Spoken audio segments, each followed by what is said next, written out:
Okay, so Torah portion today, Vayechi.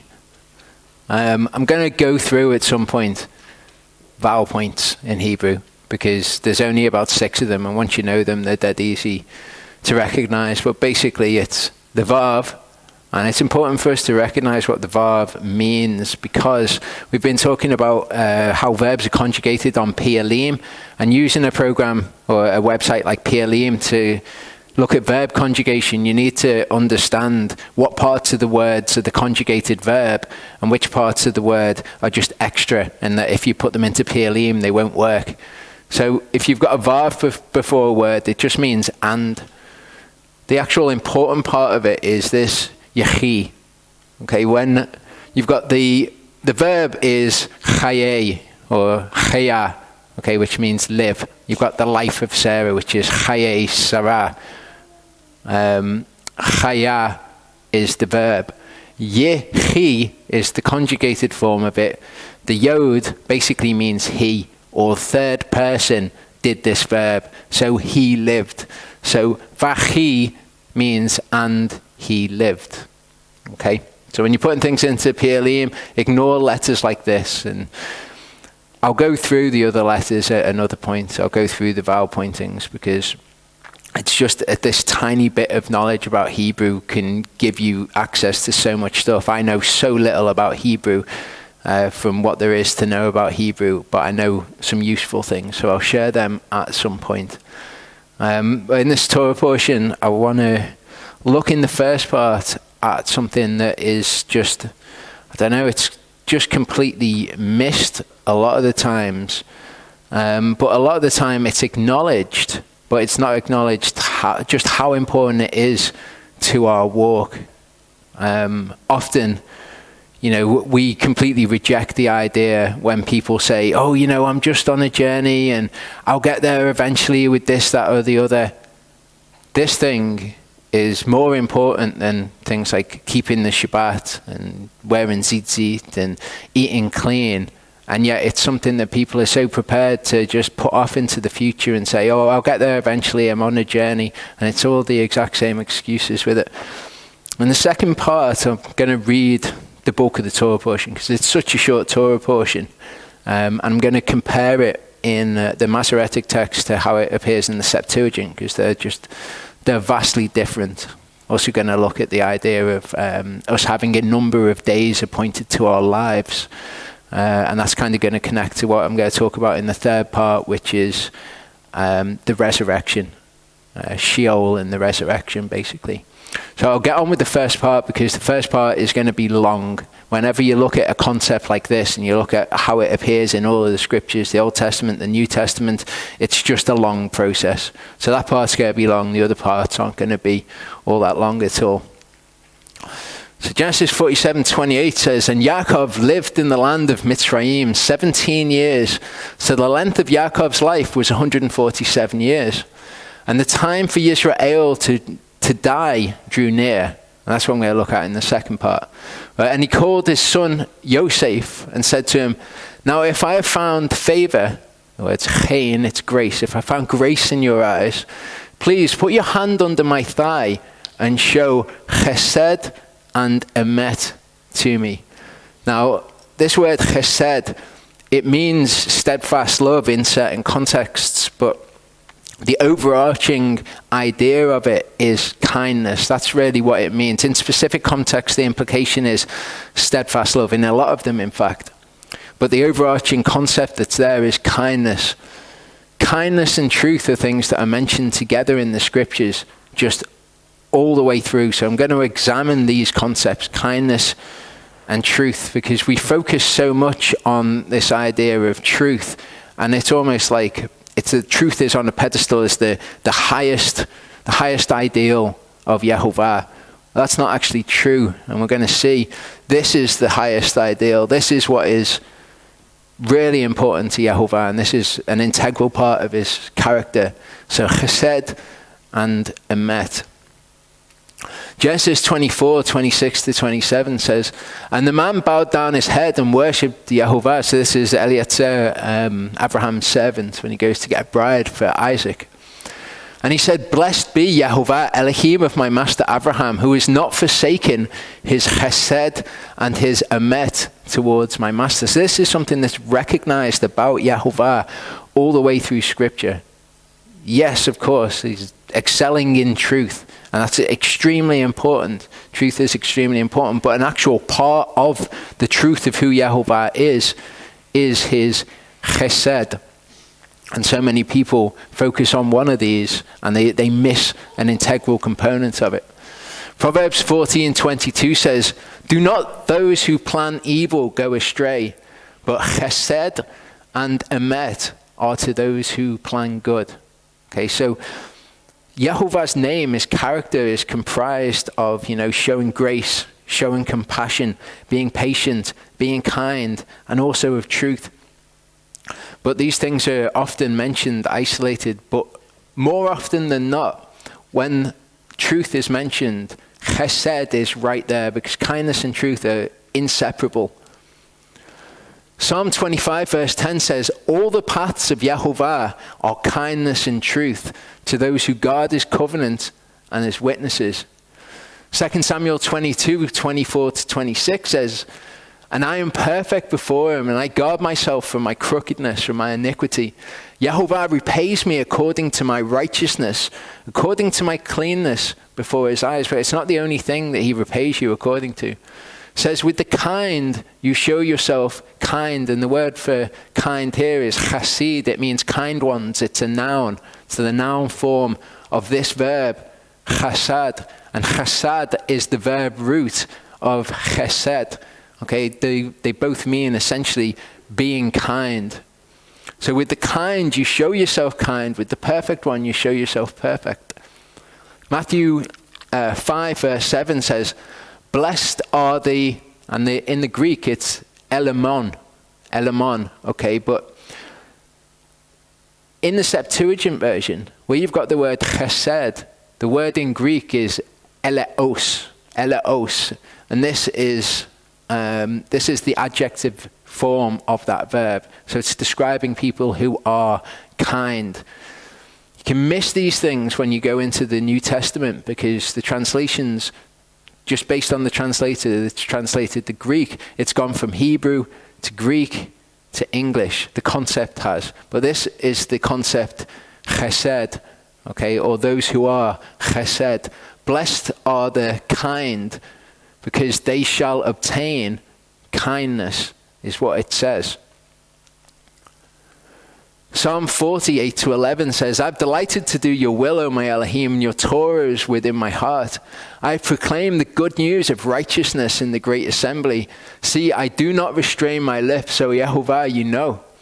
I did not conceal your righteousness within my heart. I have declared your trustworthiness and your deliverance. I did not hide your chesed and emet from the great assembly.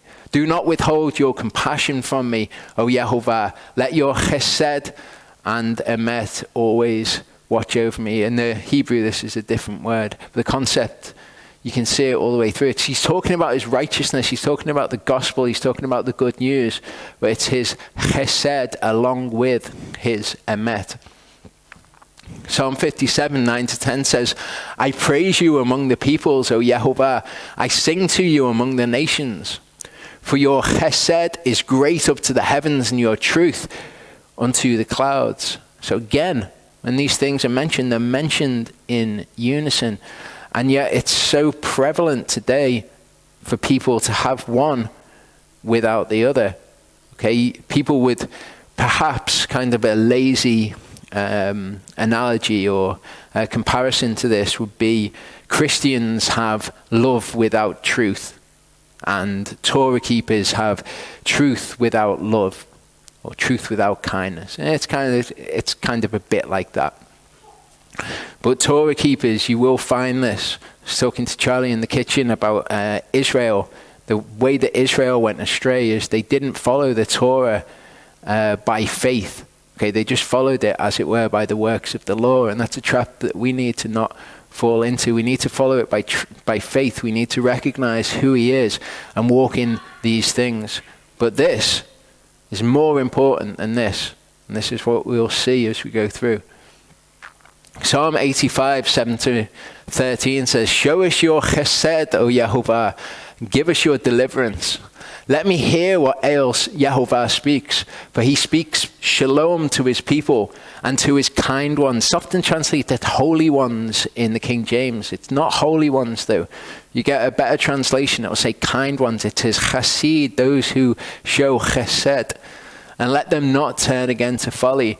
Truly his deliverance, as Yeshua, is near to those who fear him, for esteem to dwell in our land. Chesed and emet shall meet, righteousness and shalom. Okay, so you've got chesed and emet meeting, and then the same thing, the same thought is expressed in righteousness and peace shall kiss. Emet, truth sprouts forth from the earth, and righteousness looks down from the heaven. Indeed, Yehovah gives what is good, and our land yields its increase. Righteousness goes before him and prepares a way for his footsteps. Exodus 34, 5 to 7. What we see here is Yehovah coming down and telling us what his name is, telling us what his character is. He actually declares it himself. Yehovah came down in the cloud and stood with him there and proclaimed the name Yehovah.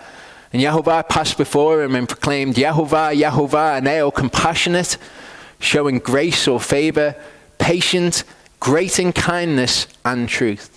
Okay, you notice how kindness and truth are one unit there. Okay, he's compassionate, he's patient, he shows grace, and he's great in kindness and truth. Watching over chesed, over kindness for thousands, forgiving crookedness and transgression and sin. So this is how Yehovah describes himself. These are the 5 elements of his personality that he highlights. 2 Samuel 2, 5 to 6 says, David then sent messengers to the men of Yavesh Gilad and said to them, you are blessed of Yehovah, for you have shown this chesed to your master, to Shaul, that you buried him.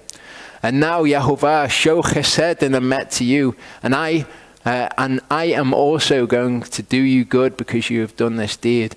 I include this, not necessarily because this is what this particular verse is supposed to say, but just to make the point that when we look for favor in the eyes of Elohim and favor in the eyes of man, which is what is discussed here, what an integral component of that is kindness. It's not just, oh, we're following the Torah, we're wearing tzitzit, we don't break the Shabbat, we pass these tests of faith in that regard.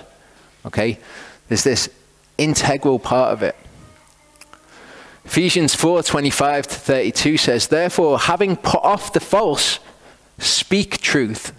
Okay, so this idea of chesed is involved in what you speak and what you do and how you are with other people. So now we have put off the false.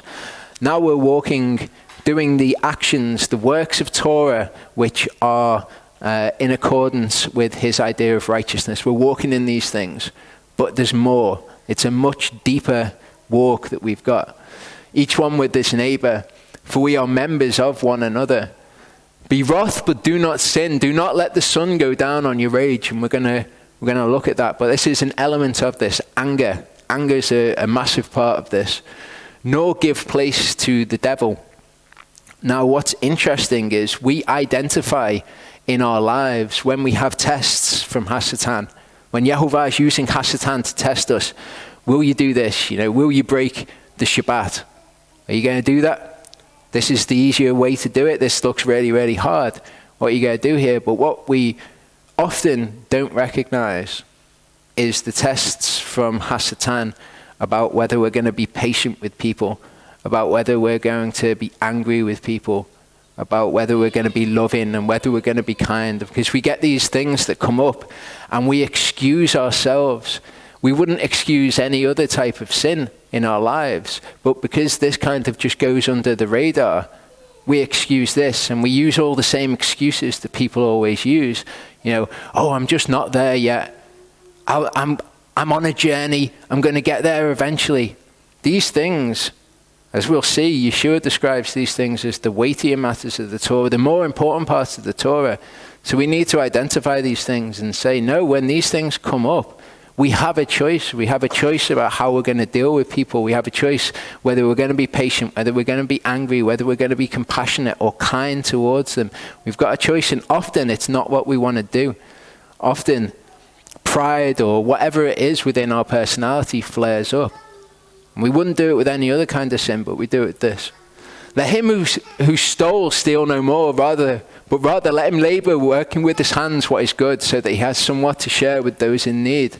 Let no corrupt word come out of your mouth, but only such as is good for the use of building up, so as to impart what is pleasant to the hearers. That's quite a statement. Okay? Let no corrupt word come out of your mouth, only such as is good for the use of building up of other people, to impart what's pleasant to the hearers. Slander, gossip, coarse joking, all of that sort of thing. And do not grieve the set-apart spirit of Elohim. When we think of that, and when we've looked at this before, we talk about it in terms of sin, like what we would recognize more as sin. But those things are equally as true and equally as pressing upon us for things like kindness. Let all bitterness and anger and bad temper and shouting and slander be put away from you, along with all ill will. And what we're going to see is that the reason that we're commanded, or a reason that we're commanded to do this sort of thing, is because people are looking at us. Okay? We're looking at each other. We need to have the authority to speak to people about the truth. Whoever it is in our lives that we want to talk to about the truth, we need to have the authority in their eyes. And before you can start talking to somebody about, deeper matters of truth, they're going to look at you and they're going to see whether or not what is true in you is what everyone can universally agree on as is true. They're going to look at you and they're going to ask, is this person a kind person? Because if you're not a kind person, they're not going to want to listen to anything that you've got to say any further than that, because they can't even recognize in you what they agree to be true before you go any deeper with them. Be kind towards one another, tender-hearted, forgiving one another, as Elohim also forgave you in Messiah. And as I say, because these things are often so personal in our lives, these are things that we don't want to let go. And these are things, sin, that we excuse in ourselves and say, I'm just on a journey, I'll get there eventually, I'm getting better, I'm doing this. And it's all the same lie that we have identified as a terrible lie that we should never accept as an excuse. The same thing we listen to in ourselves. Matthew 23:23 says, "Woe to you, scribes and Pharisees, hypocrites, because you tithe the mint and the anise and the cumin." And these were things that were incredibly valuable back when this is talking about. Okay, these are incredibly valuable things. Spices were incredibly valuable.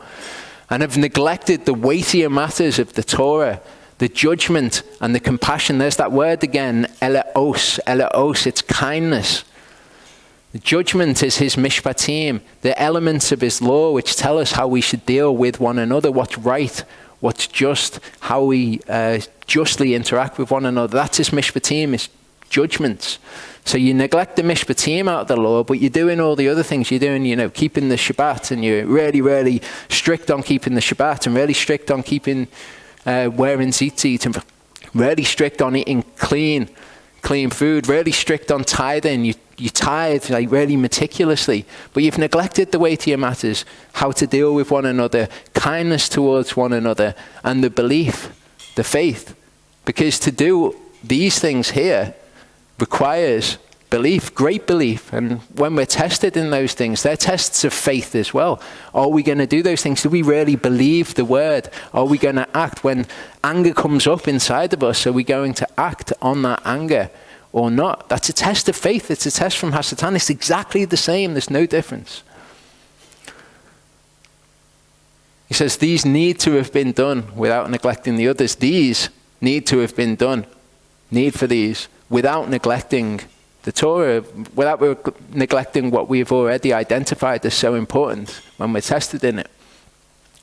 1 Corinthians 13, 1-6 says, "If I speak with the tongues of men and of messengers, of angels, but do not have love, I have become as a sounding brass or a clanging cymbal." This is the danger in it. Okay, again, if you are not a kind person, if people don't identify and go, this person's walking in truth, I can identify just the things that I know to be true about them. They're walking in truth. I want to know more about this person. I want to, you can be a light to the world then. But if not, the things that you then say, you sound like a clanging cymbal as a sounded brass, just something that's making a horrible noise, because they don't recognize love in you as the primary thing which undergirds it all. And if I have prophecy and know all secrets and all knowledge, and if I have all belief so as to move mountains, but do not have love, I am none at all. None at all. What Yeshua was saying is that the mishpatim, the kindness and the belief, they are more important to have than the rest. Okay, they're the weightier matters. So you could say kindness without, the minutiae of the Torah is better than the minutiae of the Torah without kindness. That gets you nowhere. That's exactly what Paul is saying here. If you've got all of those things, but you haven't got love, it's nothing at all. Okay, if you had love, if you had kindness, but you didn't have all of those other things, you would be in a better position. Now, that's not desirable. It's not like, well, that's what we want. We want love, but without the minutiae of the Torah and walking in righteousness. It's not what I'm saying at all, but it's more valuable. And if I give out all my possessions to feed the poor, and if I give my body to be burned, but do not have love, I'm not profited at all. That's quite a thing to have done, to give out all your possessions to feed the poor, to make this sacrifice, to give your body itself to be burned. This is obviously hyperbole. But if you don't have love in that, it just works. You're not profited at all. Love is patient, is kind. Love does not envy. Love does not boast, is not puffed up, does not behave indecently, does not seek its own, is not provoked, reckons not the evil, does not rejoice over the unrighteousness, but rejoices in truth. Okay, so if you've got all of this without this, it's nothing at all. If you've got this but not that, it's better. It's not desirable, but it's better. But look through those things.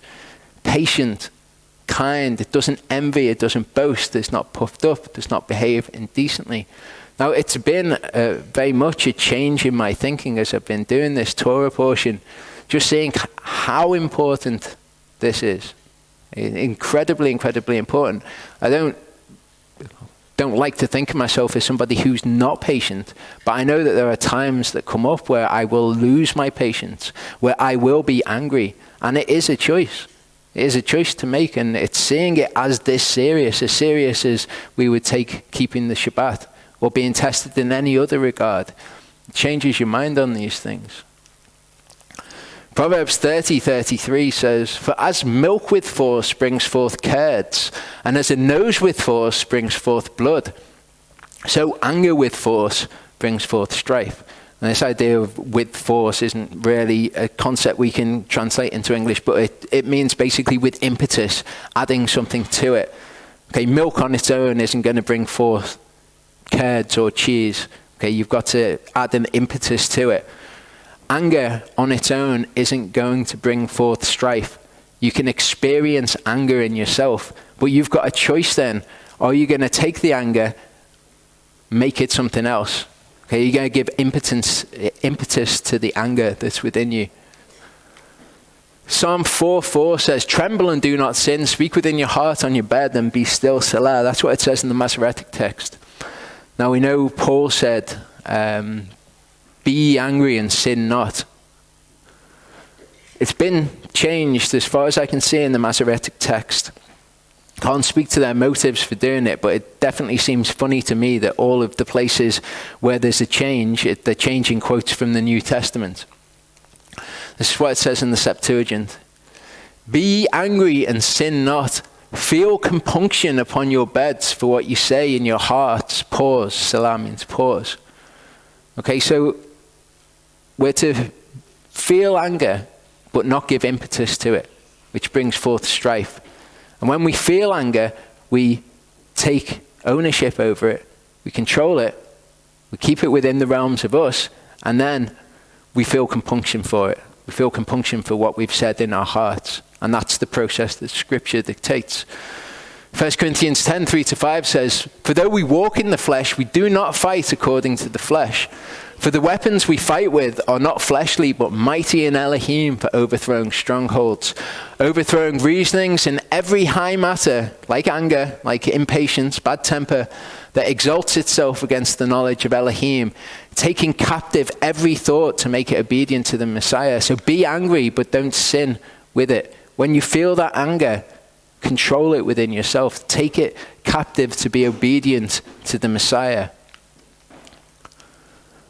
Proverbs 29:22 says, "An angry man stirs up arguments, and a hot-tempered man causes many transgressions." This is all the way through, not only the New Testament, but also all the way through the Old Testament.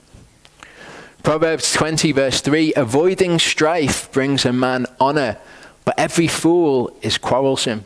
So when you've got a situation in your life, and you've got some kind of provocation in your life, and you want to respond angrily to it, remember what it is.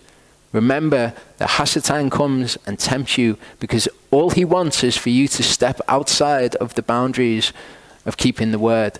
And yes, that's true of sin, but it's true of this. More so, these things are the weightier matters of the Torah. Proverbs 15 verse 1 says, "A soft answer turns away wrath, but harsh words stirs up anger." Okay, so in the moment, you've got a choice as to how you're going to respond to something. A provocation comes up. What are you going to do? A soft word turns away wrath, but a harsh word stirs up anger. It's how you respond to people. You decide the course of conversations. You decide what you're going to do.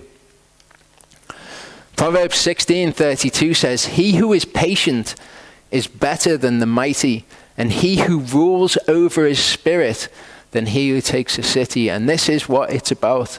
Okay, it's about taking control of your spirit. There's a lot of verses that use this sort of language that we're going to look at. I've spoken before about when I stopped taking heroin.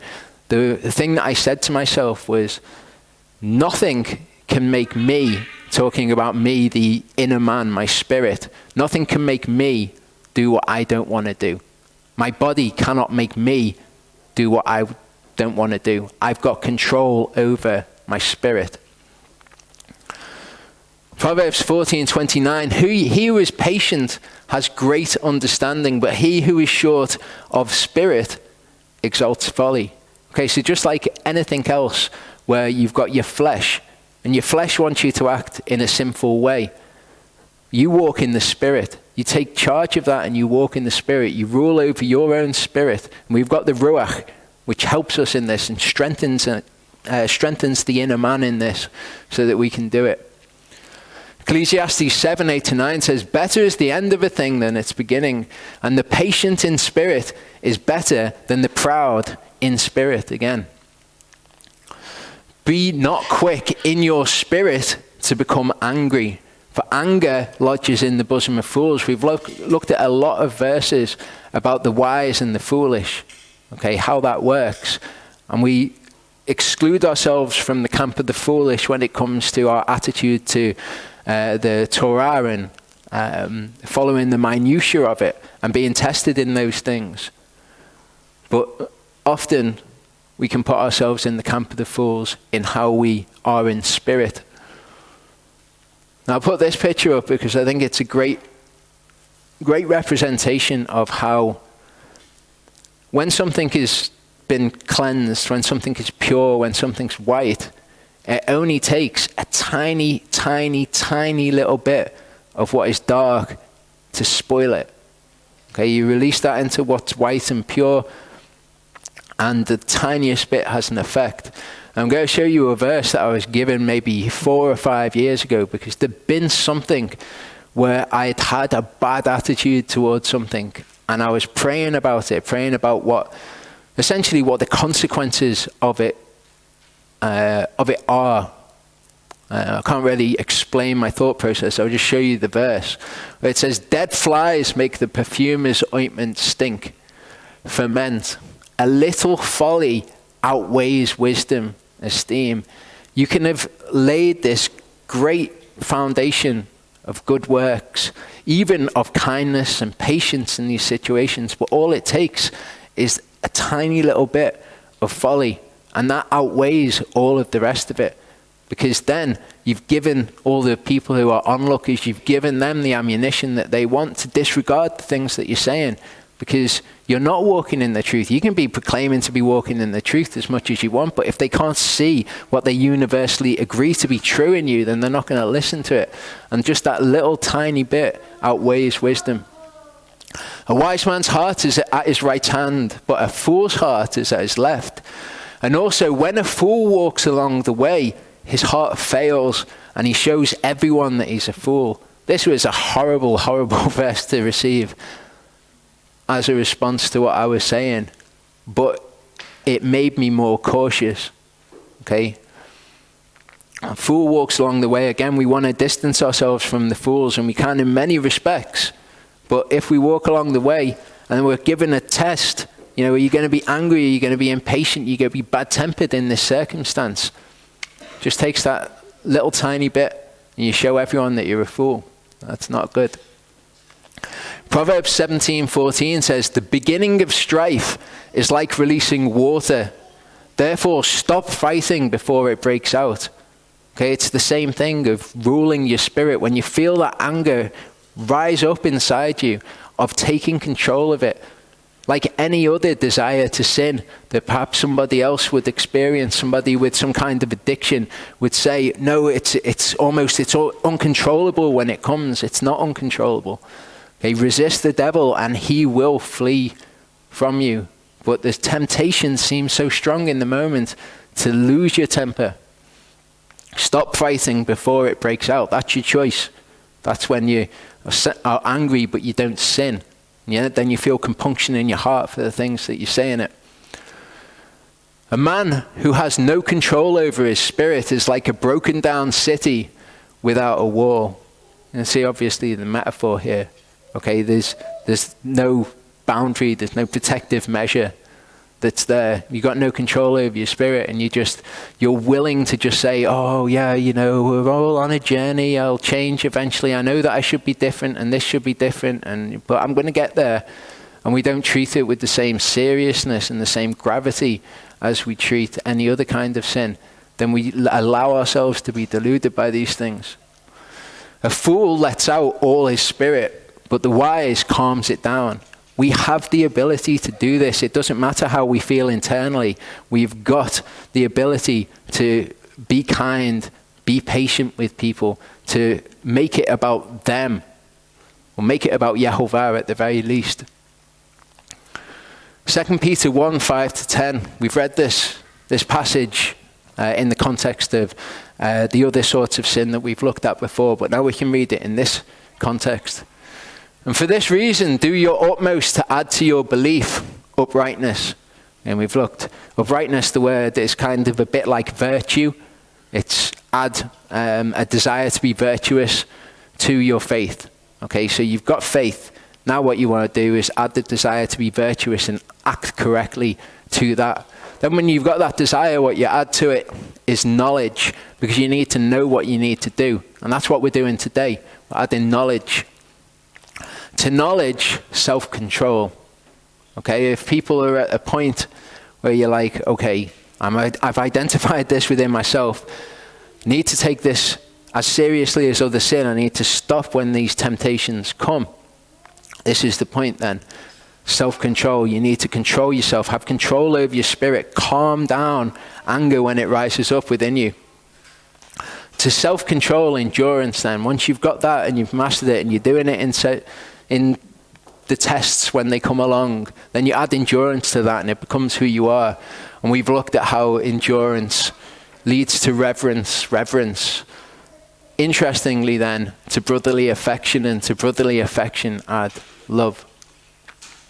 For if these are in you and increase, they cause you to be neither inactive nor without fruit in the knowledge of our Master Yeshua Messiah. But again, not just in those minutiae of the Torah that we look at, in all of these things we're looking at now. For he in whom these are not present is blind, being short-sighted, and has forgotten that he's been cleansed from his old sins. For this reason, brothers, all the more do your utmost to make firm your calling and choosing. For if you are doing these matters, you shall never stumble at all. Okay, if you're doing these things in regard to anger and impatience and not being kind with people when you should be, if you put this into place, you'll never stumble with those things at all. You will regain control over your spirit. Colossians 3:8-9 says, but now also put off all these: bad temper, anger, malice, slander, foul speech from your mouth. Do not lie to each other, since you have put off the old man with his practices. Okay, these are the practices of the body of sin. Okay, we talk about how once you're baptized, you've put to death the man of sin, and now you've been raised to the newness of life. Okay, and now we keep the Sabbath. No, that's not where it's at. Okay, yes, keeping the Sabbath is great. Passing those tests is great, but it's more than that. Okay, there's the weightier matters of the Torah that we need to get a firm grip on so that we can be effective in the knowledge of Yeshua, so that we can be effective as witnesses to people. Colossians 3:12-14 says, therefore, as chosen ones of Elohim, set apart and beloved, put on compassion, kindness, humbleness of mind, meekness, patience, bearing with one another and forgiving each other. If anyone has a complaint against another, indeed, as Messiah forgave you, so also should you. So think about the situations in your life. Okay, are you compassionate, kind, humble, meek? Do you have patience? Do you bear with the people who are in your lives? Do you forgive the people in your lives? But above all these, put on love, which is a bond of the perfection. Why do you think the New Testament hammers this so much all the way through? I think it's no wonder that people like to read. When they come into Torah, they like to read the Old Testament more than the New Testament, because there's some really challenging things in the New Testament. Philippians 2:14-16 says, do all matters without grumblings and disputings, in order that you be blameless and faultless, children of Elohim, without blemish in the midst of a crooked and perverse generation, among whom you shine as lights in the world. Listen to what it's saying. You want to be a light. You want to be blemishless within a crooked and perverse generation. Because if you're not in these regards, grumblings and disputings, and you're not kind, and you're impatient, you're bad-tempered, then people in the world see you being like that. They're not going to listen to a word you've got to say. Holding on to the word of life, for a boast to me in the day of Messiah that I have not run in vain or labored in vain. What's the context of what he's saying here? It's this. He's saying, holding on to the word of life in these things, that I have not run in vain or labored in vain. You don't want to stand before Yehovah and think that your actions are keeping the Sabbath or passing certain tests are the things that are going to save you. Okay, it's about your soul being converted. It's about holding on to the entire word of life, not just the bits of the word of life which are more convenient. Titus 2. Okay, now I'm going to speak in this next part. I'm going to talk about marriage, about these things in the context of a marriage. I get a lot of letters or of emails, not of letters, all that often, talking to me about, I'm a Torah keeper, but my husband is a Christian, or, I'm a Torah keeper, but my husband's an atheist, or I'm a Torah keeper, but my husband's a lukewarm Torah keeper, or my wife, put it in the other side of things. My wife's a lukewarm Torah keeper. What do I do? How do I act? How do I bring them into this knowledge of the truth? And I'm aware when I speak of things to do with marriage, the criticism could very well be leveled against me. What's JP got to say about marriage? What does he know about marriage? He's been married 1.5 years. And I'd agree, absolutely. If this was JP's marriage advice, then that would just be a joke, wouldn't it? But what I'm going to talk, what I'm going to speak, is the word of Elohim, and show you what the word says so that we can recognize these situations in our lives. This is Paul's advice to Titus. Titus was a pastor of a few different places, But this is what he wrote to him and advised him that he should be teaching on in his assemblies. But you speak what is fitting for sound teaching or sound doctrine. The older men are to be sober, serious, self-controlled, sound in belief, in love, in endurance. The older women likewise are to be set apart in behavior, not slanderers, not given to much wine, teachers of what is good, in order for them to train the young women to love their husbands and love their children. Okay, so what the older women are to do is to teach the younger women how to love their husbands and how to love their children. So what do they need to be doing to teach those things? They need to have got a grip of loving their husband and loving their children. To be self-controlled, blameless, workers at home, good, subject to their own husbands, in order that the word of Elohim is not spoken of. And this is a theme that you see all the way through. In order that the word of Elohim is not evil spoken of, you've got to represent who Elohim is in your character. Likewise, urge the young men to have self-control. Show yourself to them an example of good works in all matters. In teaching, show uncorruptness and seriousness, soundness of speech beyond reproach, in order that the opponent is put to shame, having no evil word to say about you. There's the same theme, okay? But when Paul is instructing Titus on what to teach, okay, be unreprovable, be without reproach, so that no evil word can be spoken against you. Servants should be subject to their own masters, to be well-pleasing in every way. Not back-talking is what it says. It's doing the weird thing. Okay, not back-talking. But in all of these things, these principles that are explained as reasons why people should be doing things or what they should be doing are applicable to all the other situations. Not back-talking. Okay? Husbands, don't back-talk to your wives. Wives, don't back-talk to your husbands. Be subject to people. Love your wives. Be submissive to your husbands. Okay? Not stealing, but showing all good trustworthiness, so that they adorn the teaching of Elohim, our Savior, in every way. That's an amazing, amazing idea. It's a beautiful idea that when we walk in these things and we do these things and we've got these attitudes of mind and people see us, that we adorn the teaching of Yehovah. For the saving gift of Elohim has appeared to all men, instructing us to renounce wickedness and worldly lusts and to live self-controlled, righteously and reverently in the present age. Okay, and all these references to self-control, they're talking about these things that we've looked at, to have control over your spirit, over who you are and how you present yourselves to other people. No matter what you're feeling inside, how you present yourselves outwardly to other people, it's to have self-control and to have a grip on your spirit. Looking for the blessed expectation and esteemed appearance of the great Elohim and our Savior Yeshua Messiah, who gave himself for us to redeem us from all lawlessness and to cleanse for himself a people, his own possession, ardent for good works. If we think, well, he's cleansed for himself a people, but then we go out and we've got all this wickedness dwelling in our hearts, and, you know, it takes a certain level of provocation for us to let that wickedness out towards people, when we wouldn't allow those tests to let wickedness out in the things that we find easier to control, then that's no good. We're no longer cleansed for Yeshua.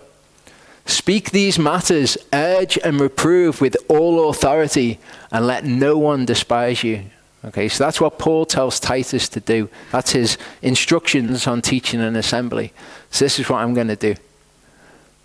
Colossians 3:18-25 says, wives, subject yourselves to your own husbands as is proper in the master. Husbands, love your wives and do not be bitter toward them. Children, obey your parents in all, for this is well-pleasing to the master. Fathers, do not provoke your children lest they become discouraged. And as I say, these things are true in any of these relationships. Okay, husbands, do not provoke your wives lest they become discouraged. Wives, do not provoke your husbands lest they become discouraged. In the marriage, what is incumbent upon the wife is to be submitted to the husband. What's incumbent on the husband is to be submitted to the wife in as much as he loves his wife. It takes both of those elements to the marriage for it to work. If one person looks at the other person and says, well, you're not doing this, that, and the other in the word, and the other person looks back at them and says, well, you're not doing this, that, and the other, and neither of them is willing to change and to move forward and to be any different, then the situation simply will not improve at all. The only thing that we have any control over in our lives is the ability to change ourselves. Okay, if we're in a relationship with somebody else, we cannot change that other person. But what the word tells us, what I'm going to show you, is that it says if you change yourself, then that will change the other person. Servants, obey your masters according to the flesh in all respects, not with eye service as men pleasers, but in sincerity of heart, fearing Elohim. And whatever you do, do it heartily as to the master and not to men. Okay, what's the context of this statement? Oh, do all things as to Yehovah. Well, that's a good sentiment, and absolutely we can take that from this passage. Well, the context is, look, be submitted to one another.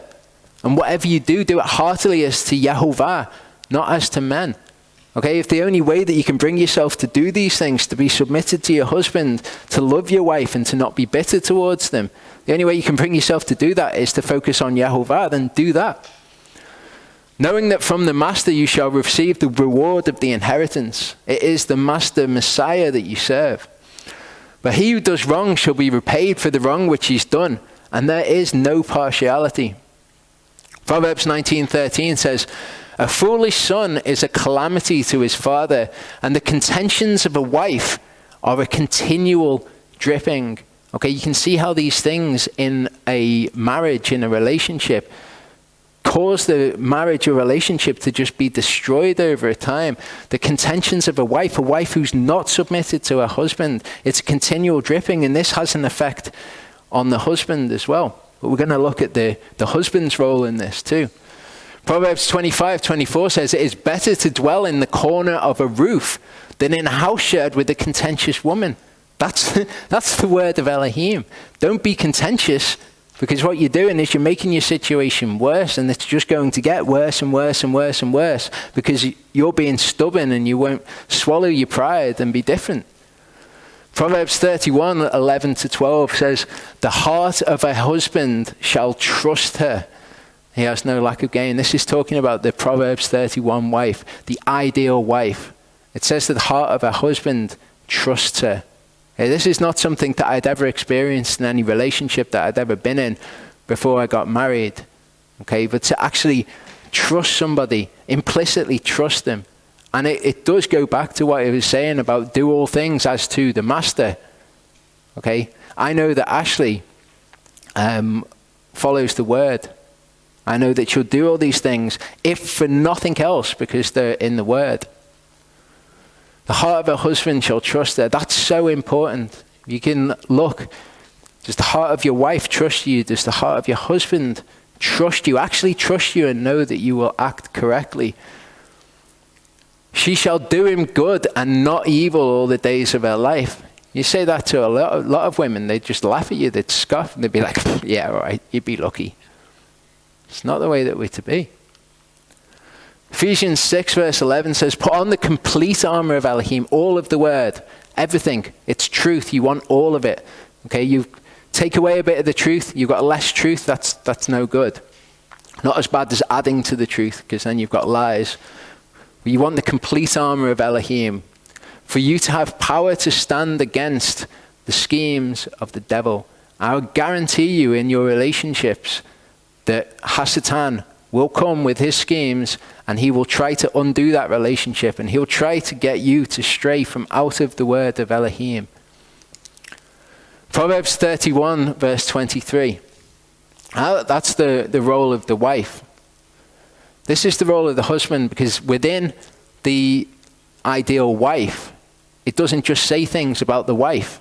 It says things about the husband as well. In order for the wife to be the ideal wife, the husband has to do his part. It says her husband is known in the gates when he sits among the elders of the land. Her husband sits among the elders. What are the qualifications for an overseer or an elder? The reason I left you in Crete was that you should straighten out what was left undone and appoint elders in every city as I commanded you. If anyone is unreprovable, the husband of one wife, having faithful children, not accused of loose behavior or unruly. For an overseer has to be unreprovable for the reasons that we've looked at. As a steward of Elohim, not self-willed, not prone to anger, not given to wine, not contentious, not greedy for money, but kind to strangers, a lover of what is good, self-controlled again, righteous, set apart, and temperate, clinging to the faithful word according to the teaching in order to be able to both encourage by sound teaching and to reprove those who oppose it. Remember, this is the characteristics of the husband of the ideal wife. He's got to be able to encourage by sound teaching as well as to reprove. When it comes to the relationship between a man and a wife, if you're just always reproving, but you don't have the ability to encourage by sound teaching, then that will not work. And the same is true for a wife. Proverbs 31:28 says, her children shall rise up and call her blessed. This is an aspect of the ideal wife. Her husband too, and he praises her. Okay, so part of the woman being the ideal wife is that her husband praises her. It's important. People, when they read Proverbs 31 and they look at their wife, they look at the characteristics and they go, well, she's not doing this and she's not doing that. I would submit that that's the wrong way to read Proverbs 31. Okay, you want to praise your wife. So what you need to do is look at the aspects in Proverbs 31 that your wife is doing, because she's being the ideal wife in those regards. Proverbs 31 verse 10 says, who does find a capable wife? For she is worth far more than rubies. Okay? Women are incredibly tough in the things that they do. In child rearing, the things that they endure.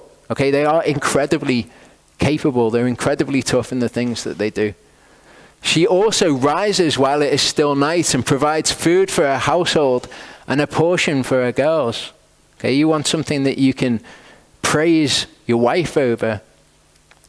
Here's an ideal thing that I would say that women excel at. She shall gird herself with strength and strengthen her arms. Again, these are things where women are incredibly tough. Okay, not all women are going to be like this. But the ideal wife, the characteristics that you're looking for are these things. So don't look at the things in Proverbs 31 which are not apparent in your wife. Okay, praise her in the things that are apparent in her. Proverbs 21 verse 19 says, it is better to dwell in the wilderness than with a contentious and frustrated woman. Now that puts a bit of a different spin on it, doesn't it? Okay, the woman shouldn't be being contentious. The woman should be submitted to her husband. But she also shouldn't be frustrated. What's she frustrated over? The situation has two roles within it. And as I say, if both of them are bad, then it's going to be a really bad situation. If one of them's bad, the other person needs to focus on themselves and help and encourage, exhort when it's necessary. But look at these things. Look at what the criteria are, that her husband praises her, he's encouraging towards her. We're to be kind, we're to not be angry, we're to not be bad-tempered.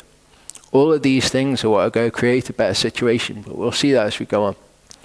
What I would recommend to people, okay, if you're in a situation like that, address whatever it is, because in a situation like that, everyone's aware of what's going on. Okay? There is an elephant in the room in the situation. And if you keep ignoring it, then you can never address it. And if you've got an elephant living with you, it's going to be defecating all over the floor and eating all your food and smashing up all your furniture. But if you pretend like it doesn't exist, you're never going to be able to address it. You're never going to be able to do anything about it whatsoever. You have to talk about it. Colossians 3:12-14 says, therefore, as chosen ones of Elohim, set apart and beloved, put on compassion, kindness, humbleness of mind, meekness, patience, bearing with one another, forgiving one another. If anyone has a complaint against another, indeed, as Messiah forgave you, so also should you. Okay, this is great advice for in a situation where you're going to go and you're going to deal with an elephant that's in the room in a situation so that it can get better. But above all these, put on love, which is a bond of the perfection. And not doing these things is a greater sin than it is to not do the minutiae of the Torah. This is how we must be with one another, and this is how we must represent Yehovah to the world. 2 Timothy 2:24-26. And a servant of the master should not quarrel, but be gentle towards all, able to teach, patient when wrong. These are great things to bear in mind in the context of a marriage. Don't quarrel. Be patient when the other person wrongs you. In meekness, instructing those who are in opposition. In meekness, instructing them. Lest somehow Elohim gives them repentance unto a thorough knowledge of the truth, and they come to their senses and out of the snare of the devil, having been taken captive by him to do his desire. So for anybody who's ever written and said, what should I do in this situation? This is what you should do. Address the situation, but address it in meekness, lest Yehovah gives them repentance and they come to their senses. Proverbs 13 verse 10 says, where there is strife, there is pride. That's a statement to bear in mind. Okay, when we've got these issues with anger, with bad temper, with not being kind, with not being patient towards people, it's because of pride. That's what causes these things. It's the root. Of course it is. Because if we were willing to swallow our pride, then when anger came up inside of us, we would immediately go to these things as the course of action. Luke 6:31-36 says, and as you wish men should do to you, you also do to them in the same way. And if you love those loving you, what favor have you? For sinners too love those loving them. And if you do good to those doing good to you, what favor have you? For even sinners do the same. Okay, if you're in a situation like this, don't look at the other person and say, well, they're this, that, and the other, and if they were to change, I'd be able to change. No, you're to love them. If you lend to those from whom you expect to receive back, what favor have you? For even sinners lend to sinners to receive as much back. We're called to a higher standard. Rather, love your enemies and do good and lend, expecting none in return, and your reward shall be great. You shall be sons of the Most High, because he's kind to the thankless and wicked ones. And this is applicable in all levels of relationship. Okay, children with the parents. If your parents aren't acting in the way that you think is righteous, this is how you act towards them. This is the standard of behavior. You show them what is right by acting correctly towards them. Therefore, be merciful as your Father also is merciful. He is the one whose name we bear. 1 Peter 3:1-18 says, in the same way, wives, be subject to your own husbands, so that if any are disobedient to the word, they without a word might be won by the behavior of their wives. Bear in mind who this is written to. Okay, Peter was an apostle to the Jews. When he's writing to the Jews, they know what the word is. Okay? So saying anyone who's disobedient to the word. So this is applicable for Torah keeper with Torah keeper, where one is being disobedient to the word. Okay? Wives, be subject to your own husbands in this, so that if any are disobedient to the word, without a word they might be won by the behavior of their wives. Again, what you can do, the domain that you control is yourself, ruling over your own spirit and how you act towards them, so that they might be won by your behavior, having seen your blameless behavior in fear. Having seen your behavior, that's how all these things work, how they're all described. Your adornment should not be outward, arranging the hair, wearing gold, or putting on garments, but the hidden man of the heart, with the incorruptible ornament of a meek and peaceable spirit, which is of great value before Elohim. There are very few things that you will be able to say are of great value before the creator of the universe, but you have within your power the ability to craft yourself into something of great value to him. For in this way, in former times, the set-apart women who trusted in Elohim also adorned themselves, being subject to their own husbands. As Sarah obeyed Abraham, calling him master. This is, she was submitted to him. She called him my Lord, my Master, of whom you became children, doing good and not frightened by any fear. In the same way, husbands live understandingly together, giving respect to the wife as the weaker vessel. Okay, not when something happens, when the other person provokes you and you feel like you're going to just explode or you're going to be bad-tempered towards them. No, live it understandingly with them, treating them as the weaker vessel and as being heirs together of the favor of life, so that your prayers are not hindered. Implication being that if you're not doing this, your prayers may well be hindered. To sum up, let all of you be like-minded, sympathetic, loving as brothers, tender-hearted, humble-minded. How many times these things have to be said before we recognize them for the important matters that they are? Not returning evil for evil or reviling for reviling. Again, when you see the other person doing bad, when you see them provoking you rather, don't return that to them. Have control over your own spirit. Walk in what is right. But on the contrary, blessing, knowing that you were called to this in order to inherit a blessing. For he who wishes to love life and see good days, let him keep his tongue from evil and his lips from speaking deceit. Let him turn away from evil and do good. Let him seek peace and pursue it. Because the eyes of Yehovah are on the righteous and his ears open to their prayers.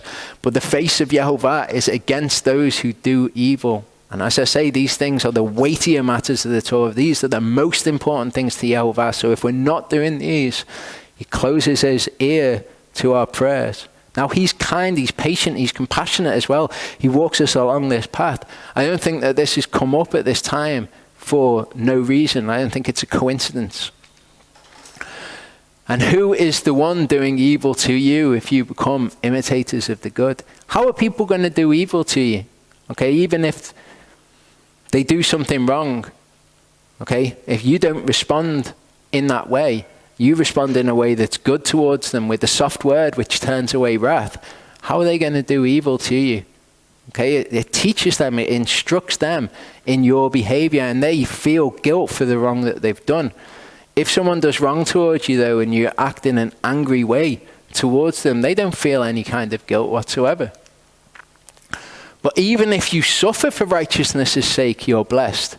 So even if that's not how it turns out, and you end up suffering for the sake of righteousness, for the sake of doing good, you're blessed. And do not fear their threats, neither be troubled.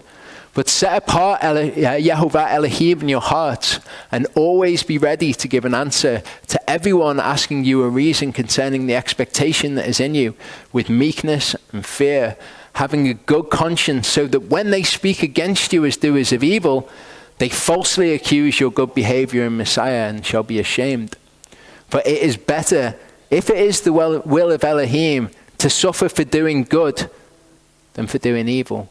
Okay, someone does evil to you, you do good back to them. And it's better that you do that and you do the good in the situation and you suffer for doing that even than it is that you do evil in the situation. Because even Messiah once suffered for sins, the righteous for the unrighteous, to bring you to Elohim. And this is what it's telling us will happen. Okay, if you act in this way towards people, then it will bring them to Elohim. They'll be able to see your behavior. It bears witness to them. Okay, and Messiah did the same for us. Ephesians 5:22-33. Wives, subject yourselves to your own husbands as to the master.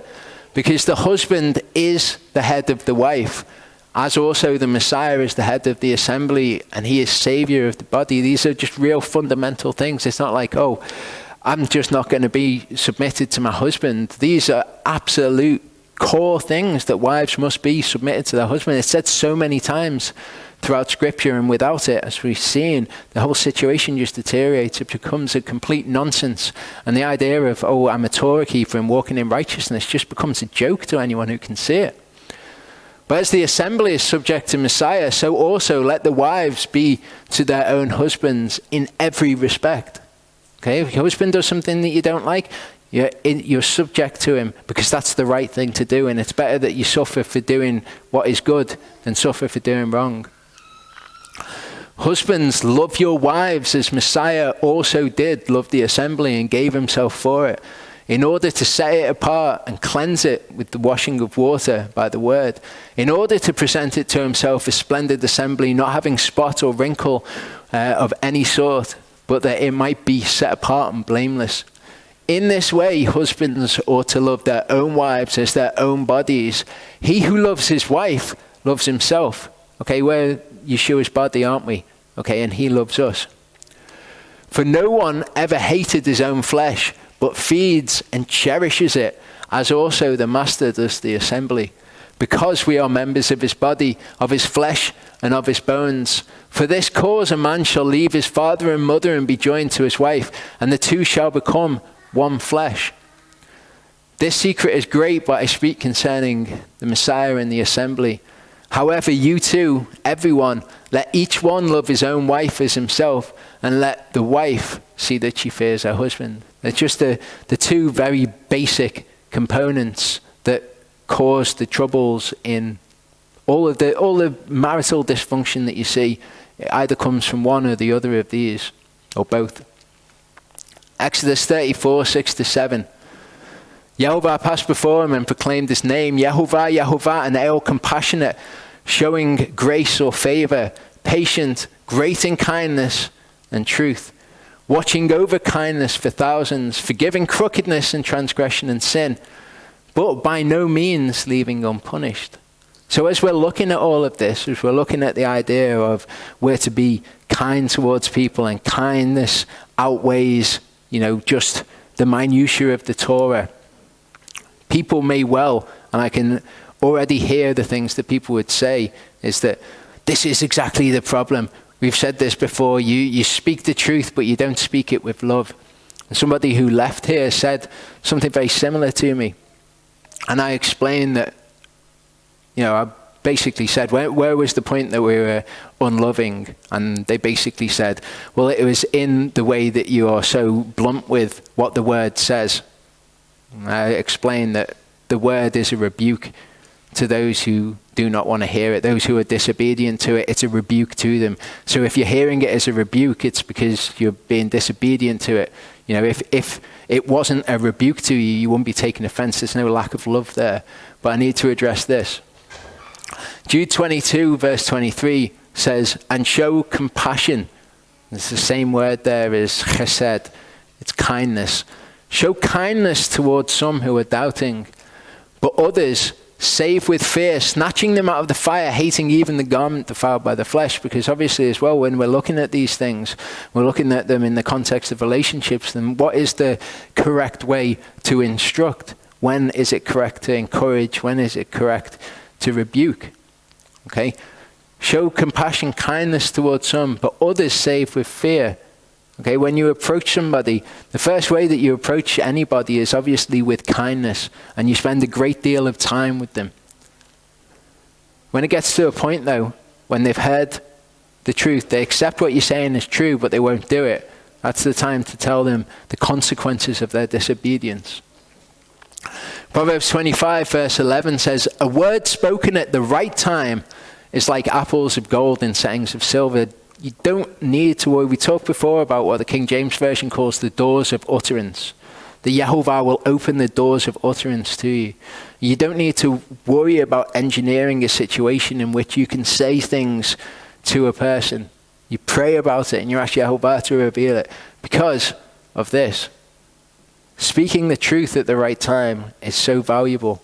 You can have something that you can think somebody really needs to hear, but if you wait until Yehovah gives you the opportunity to say it, often something will come up in their life and they'll bring the situation to you, and then you can speak the truth into the situation because you wait for the right time to say these things. A man brings joy by the answer of his mouth, and a timely word, how good it is. Proverbs 15, 17-18 tells us, better is a meal of vegetables where love is than a fatted calf with hatred. Again, this gets back to the idea of, love without truth, for a short word, is better than truth without love. Okay, better is a meal of vegetables. You think about having the word of Elohim as the food that you eat. Better is a meal of vegetables where love is than a fatted calf with hatred. A man of wrath stirs up strife, but he who is patient appeases strife. It's amazing just how prevalent this is throughout the scriptures. It goes hand in hand all the way. Kindness and truth. That's who he is. He's great in kindness and truth. Look, you fast for strife and contention and to strike with the fist of wrongness. You do not fast as you do this day to make your voice heard on high. Okay, if you've got this strife, which as we've seen, comes from giving impetus to anger, which comes from pride. Okay, if you've got this going on in your life, and then you come and you do Yom Kippur, okay, Yehovah isn't going to hear that. He's not interested in religious works without the rest of it as well. He says that throughout his word. Matthew 5:23-24. If then you bring your gift to the altar and there remember that your brother holds whatever against you, leave your gift there before the altar and go first make peace with your brother and then come and offer your gift. It's about getting yourself, your mind, where you're at with other people correct before you start trying to be like, oh, I'm so righteous because I'm doing all of the minutiae of Torah. Again, the weightier matters of the Torah. Yeah, tithing, great. Mishpatim, kindness, faith. These have to be done without neglecting the minutiae. It's a holistic walk. James 1:26 says, if anyone among you thinks he is religious and does not bridle his tongue, but deceives his own heart, this one's religion is worthless. It's worthless. What Paul says, if I give out all my possessions to feed the poor, and if I give my body to be burned but do not have love, I'm not profited at all. Not I'm profited a bit. I'm not profited at all because I've missed it. Exodus 20:7, you do not carry the name of Yehovah your Elohim in vain. For Yehovah does not leave the one unpunished who carries his name in vain. We are charged with carrying his name before people. Proclaims his name, he's compassionate, he shows grace, he's patient, he's great in kindness and truth. Truth's actually mentioned last here. Okay? All of these things, if we take these and we take his name upon ourselves, and yet we do not present this to people, we are profaning his name among the Gentiles. We're as bad as people who sin and profane his name. Galatians 5:13-26, for you brothers have been called to freedom, only do not use freedom as an occasion for the flesh, but through love serve one another. For the entire Torah is completed in one word, in this you shall love your neighbor as yourself. And if you bite and devour one another, beware lest you be consumed by one another. And I say, walk in the Spirit, and you shall not accomplish the lust of the flesh. And we think of walking in the Spirit as doing the minutiae of Torah. And it is. It does encompass that. But he goes on to explain what he's talking about by don't walk in the flesh. Walk in the Spirit. Have rule over your spirit. For the flesh lusts against the Spirit, and the Spirit against the flesh, and these are opposed to each other, so that you do not do what you desire to do. But if you're led by the Spirit, you are not under Torah. And the works of the flesh are well known, which are these: adultery, whoring, uncleanness, indecency, idolatry, sorcery, hatred, quarrels, jealousies, fits of rage, selfish ambitions, dissensions, factions, envy, murders, drunkenness, wild parties, and the like. The like of all these things. I've highlighted the ones which are relevant to what we've been talking about today. Of which I forewarn you, even as I also said before, that those who practice such as these shall not inherit the kingdom of Elohim. It's amazing. Okay? Those who sin and don't master those basic tests, they're not going to inherit the kingdom of Elohim. But if we don't pass the tests with these, we will not either. For the fruit of the Spirit is love, joy, peace, patience, kindness, goodness, trustworthiness, gentleness, self-control. Again, being in control of your spirit. Against such there is no Torah. And the word tells us that if you follow the word, then you'll have all of these. But it's not just following the 5 books of Moses. Or it's not just following the minutiae of them anyway. And those who are of Messiah have crucified the flesh with its passions and its desires. These are the passions and desires of the flesh that it's talking about in context. If we live in the Spirit, let us also walk in the Spirit. Let us not become conceited, provoking one another, envying one another. James 1, 19 to 25, and we're going to come to an end after a few scriptures here. So then, my beloved brothers, let every man be swift to hear, slow to speak, slow to bad temper. For the bad temper of man does not work the righteousness of Elohim. Again, the test comes up. You're going to keep your temper. You're going to be in control of your spirit. You're going to lose your temper and say, oh, I shouldn't really be doing that, but I'm going to change myself over the course of my life, and eventually I'll get to the point where I want to be. Those are lies. We know that they're lies. This is particularly relevant for me. I think about these things. I think about the times in the past when I failed at these things, before I even recognized that they were as important as they are. There was a time not all that long ago when I was talking to somebody. They contacted me. They asked if they could speak on Skype. And I'd spent the day, I can't remember what the issue was, but I was talking with somebody online about something. And I'd been talking to them for hours, and I was so frustrated with them. And then I get on the phone with this person.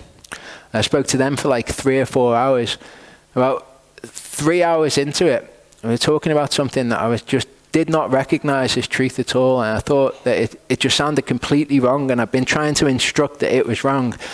I ended up just completely losing my temper with them, completely losing my patience, and just making a complete show of myself. And it is that little bit of folly completely outweighs wisdom. Any good that's been done, that's just that little bit of folly completely outweighs it. These things are so dangerous, so dangerous. The bad temper of man does not work the righteousness of Elohim. It is true. Therefore, put away all filthiness and overflow of evil, and receive with meekness the implanted word, which is able to save your lives. Become doers of the word and not hearers only, deceiving yourselves. All these things that we've read today, that we've read probably so many times when we've read through the scriptures. And yet we think when people read the Torah, and then they don't do the Torah, they don't keep the Sabbath, or they don't wear tzitzit or whatever, we think that this is who this is talking about, but it's not. It's talking about us. We read the word, and we're hearers of the word, and we're not doers of the word. Because if anyone is a hearer of the word and not a doer, he is like a man who looks at his natural face in a mirror. He looks at himself and goes away and immediately forgets what he was like. We look at the word, we look at these things that are required of us, and we just think, we give the same stupid excuses. Oh, I'm on a journey. I'll change it eventually. I know that I'm not supposed to be doing that, but I'll stop it at some point, or, whatever. I'll try a little bit, and I've changed so much. It's just garbage. But he that looked into the perfect Torah, that of freedom, and continues in it, not becoming a hearer that forgets, but a doer of the work, this one shall be blessed in his doing. Proverbs 18, 20 to 21, a man's stomach is satisfied from the fruit of his mouth. He is satisfied with the increase of his lips. Death and life are in the power of the tongue, and those loving it eat of its fruit. If you walk in those lusts of the flesh, even the ones that you think, oh, I'll control them eventually, or I'll get better at it, you will eat the fruit of that. You will not inherit the kingdom of Elohim if you walk in those ways. Acts 8, 21 to 23, some great advice. You have neither part nor lot in this matter, for your heart is not right before Elohim. Repent therefore of this evil of yours, and plead with Elohim to forgive you the intention of your heart, like we were talking about, that we are to plead before him and not just presume upon his grace in these matters when we are like this with people. Plead these things to him, for him to forgive us the intention of our hearts. For I see that you are poisoned by bitterness and bound by unrighteousness. If we've not let these things go, and we've not transcended beyond them, and we've not recognized them as tests from Hasatan that we now pass, we are bound by unrighteousness in these things. Philippians 2, 1 to 5. If then there is any encouragement in Messiah, if any comfort of love, if any fellowship of spirit, if any affection and compassion, Make my joy complete by being of the same mind, having the same love, one in soul and of purpose, doing none at all through selfishness or self-conceit, but in humility considering others better than yourselves. Each one should look out not only for his own interests, but also for the interests of others. For let this mind be in you, which was also in Messiah Yeshua. I'll finish on the next slide. I just wanted to share this with you because this is what this reminded me of. I want to show you a verse out of the Septuagint when it's Yaakov blessing his sons or speaking prophecy over his sons. Okay, let this mind be in you, which was also in Messiah Yeshua. It just reminded me of this verse, which is not in the Masoretic text. It says, his eyes shall be more cheering than wine. This is talking about Yehudah. This is a messianic prophecy. I think about what Charlie was talking about last week, about how Yeshua was when he was here. I don't think that it's any mistake that this has been taken out of the Masoretic text, being so obvious a messianic prophecy. His eyes shall be more cheering than wine. I'll leave you with that pleasant thought, and we'll come back in a little bit. So, Genesis 47:29 was where we were up to. It says, at the time for Yisrael to die drew near. He called his son Yosef and said to him, now if I found favor in your eyes, please put your hand under my thigh and show chesed and emet to me. Please do not bury me in Mitzrayim. But I shall sleep with my fathers, and you shall take me up out of Mitzrayim and bury me in their burial place. And he said, I do as you have said. And he said, swear to me. And he swore to him, and Israel bowed himself on the head of the bed. The thing that stands out to me about this is what I mentioned before. The time for him to die drew near. Okay, because the time for him to die has been pre-appointed. The time for each one of us to live has been appointed. The number of our days has been appointed by Yahuwah. Job 14:5-6 says, since his days are decided and the number of his chudashim is with you, you have appointed his bounds, which he does not pass over. Look away from him and let him rest till, like a hired man, he enjoys his day. In other words, when he gets the wages of his behavior, the wages of death, wages of sin being death, wages of righteousness being eternal life. 1 Samuel 2:6-9 says, Yehovah puts to death and makes alive. He brings down to Sheol and raises up. And we forget just how precisely he's got everything worked out. You know, we've talked before about, we look at world leaders or whatever, and we say, oh, it's Hasatan, he's doing all of this stuff, and he's doing this, that, and the other. Jehovah is actually in charge of all of it. He's appointed it all to happen. He puts to death, and he's the one that makes alive. He brings down to Sheol, and he raises up. We'll look at him raising up in the third part. Yahuwah makes poor and makes rich. He brings low and lifts up. He raises the poor from the dust. He lifts the needy from the dunghill to sit with princes and make them inherit a throne of esteem, for the supports of the earth belong to Yahuwah, and he has set the world upon them. He guards the feet of his chassid, those who are kind. He guards their feet. But the wrong are silent in darkness, for man does not become mighty by power. It's by Yahuwah. Deuteronomy 32:39 says, see now that I am he, and there is no Elohim besides me. I put to death and I make alive. I've wounded and I heal, and from my hand no one delivers. We can't escape that it's Yahuwah that does all of these things. He brings all of them about. We should not give glory to any other being for doing these things. 2 Kings 2:1-6 is interesting. Okay, if our days are decided by Yahuwah. In those days, Chizkiyahu was sick unto death, and Yeshayahu the prophet, son of Amoz, went to him and said to him, thus said Yahuwah, set your house in order, for you're going to die and not live. And he turned his face toward the wall and prayed to Yahuwah, saying, I pray to you, O Yahuwah, remember how I walked before you in truth and with a perfect heart, and have done what was good in your eyes. It's interesting, isn't it? In truth and with a perfect heart.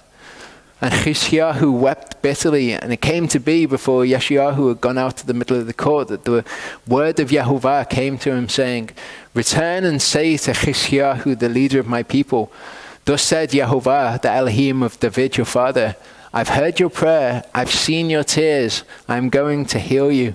On the third day go up to the house of Yahuwah. and I shall add to your days, these days which are appointed. Yehovah says, I'll add to your days 15 years and deliver you in this city from the hand of the king of Ashur. So Genesis 48 and 49, we're going to read through them. We're going to read through them in the Masoretic text, and where appropriate, we're going to compare the Septuagint to them. But the narrative starts off with this. It says, and after these events, it came to be that it was said to Yosef, see, your father is sick. And he took with him his two sons, Manasseh and Ephraim. And Yaakov was told, see, your son Yosef is coming to you. And Yisrael strengthened himself and sat up on the bed. And Yaakov said to Yosef, El Shaddai appeared to me at Luz in the land of Canaan and blessed me. Now this is important stuff. This is Yosef and Yaakov kind of catching up with each other. Yosef's told about the death of his mother. And he tells him here, bear in mind, Yosef was like 17 when he got taken off to Egypt. This is their time to come and catch up with each other. El Shaddai appeared to me at Luz in the land of Canaan and blessed me, and said to me, see, I am making you bear fruit and shall increase you and make of you an assembly of peoples, as we've looked at, an assembly of Amim, hinting at the Gentiles coming into covenant. And give this land to your seed after you as an everlasting possession. And now your two sons, Ephraim and Manasseh, who were born to you in the land of Mitzrayim, before I came to you in Mitzrayim, are mine. As Reuven and Shimon, they are mine. So Jacob says that they're his. Then he says, your offspring whom you shall bring forth after them are yours. And let them be called by the name of their brothers in their inheritance. What's he talking about? Well, these two sons of Yosef, he takes as his direct children. When we've considered the 12 tribes, what we need to remember is that there are actually 13 tribes. Okay, Manasseh and Ephraim are two tribes. Sometimes they're referred to as the tribe of Yosef. Whenever we have the tribes listed, we're always given 12 tribes. Sometimes it's only the ones that go to war. So Ephraim and Manasseh are listed separately, but Levi isn't there because he doesn't go to war. And when Levi is listed, you have Ephraim and Manasseh given as the tribe of Yosef. But what this alludes to is the fact that they will be tribes. They will be sons of Yaakov. There'll be actual tribes in Israel. And he says, your offspring, they're yours. They're of Yosef, basically, of the tribe of Yosef. And when I came from Padan, Rachel died beside me in the land of Canaan on the way when there was but a little distance to go to Ephrath, and I buried her there on the way to Ephrath. That is Beit Lechem. Bear in mind what this is. This is Joseph learning what's happened to his mother. Okay? And he tells him she died there. Now, this is the first one of the verses that I want to compare with the Septuagint. Not because I've got anything interesting to say about it, just because of the differences. They're just quite weird differences. Okay, in the Septuagint it says, and as for me, when I came out of Mesopotamia of Syria, Rachel thy mother died in the land of Canaan, as I drew near to the horse course of Haphrathah, of the land of Canaan, so as to come to Ephrathah, and I buried her in the road of the course. This is Bethlehem, Beit Lechem. I don't know if this has any messianic significance. That's usually the sort of things that are changed in the Septuagint, but since I was comparing them, I thought I'd share this notable change in there. Yisrael saw Yosef's sons and he said, who are these? Okay, that's what it says in the Masoretic text anyway, as if he's asking him, who are these? It's not what it says in the Septuagint. It says, when Yisrael saw the sons of Yosef, he said, who are these to you? Okay, as I say, they're having a bit of a catch-up at the moment. And Yosef said to his father, they are my sons whom Elohim has given me in this place. And he said, please bring them to me and let me bless them. And the eyes of Yisrael were dim with age. Now this should remind us of something else that's happened in the Torah that we've seen. Hey, when else have we seen an old man whose eyes are dim with age blessing two of his sons? He was unable to see, and he drew them near and he kissed them and he embraced them. Okay, like he did with Yaakov. Or like happened to himself, in other words. And Yisrael said to Yosef, I had not thought to see your face But see, Elohim has also shown me your seed. So I didn't even think I was going to see you again, and now I've seen your kids too. So Yosef brought them from between his knees, and he bowed down with his face to the earth. And Yosef took them both, Ephraim with his right hand towards Israel's left hand, and Manasseh with his left hand towards Israel's right hand, and brought them near him. And Israel stretched out his right hand and laid it on Ephraim's head. He brought Ephraim near to his left hand. He stretches out his right hand. But it's interesting, okay, we've seen before how this is the type being formed. Yosef, he took Ephraim with his right hand and he put him towards Israel's left hand. And then he took Manasseh with his left hand and put him towards Israel's right hand. So you've got the type being formed there as well as by Israel. And Israel stretched out his right hand and laid it on Ephraim's head, who is the younger, and his left hand on Manasseh's head, consciously directing his hands, for Manasseh was the firstborn. He's not learned much, has he? You shall not put the younger before the elder. He's doing exactly the same thing, which was the problem in the situation with Yitzchak when his eyes were dim with age. Okay, he's doing the same thing. And he blessed Yosef and said, the Elohim before whom my fathers Abraham and Yitzchak walked, the Elohim who has fed me all my life long to this day, the angel who has redeemed me from all evil, bless the youths, and let my name be called upon them in the name of my fathers Abraham and Yitzchak, and let them increase to a multitude in the midst of the earth. Now bear in mind, he's just told him about the inheritance that he has from Yehovah. The word is rove. They will increase to a rove in the midst of the earth. And he's talking about both of the youths at this point. Okay, he said, I'm going to take them as mine. They're going to be among the tribes of Israel, basically, is what comes from that. And he says they'll increase to a rove in the midst of the earth. In Genesis 32, 11 to 12, it says, deliver me, I pray, from the hand of my brother, from the hand of Esau, for I fear him, lest he come and shall smite me and the mother with the children. For you said, I shall certainly do good to you, and shall make your seed as the sand of the sea, which are too rove to count. And he says, I'm taking these as tribes, as Israel, as mine, basically. And they will become rove, which is a word which is only also used here. And Yosef said to his father, not so, my father, for this one is the firstborn. Put your right hand on his head. And his father refused and said, I know, my son, I know. He also becomes a people, and he also is great, because the body of this is prophetic in nature, what he's speaking.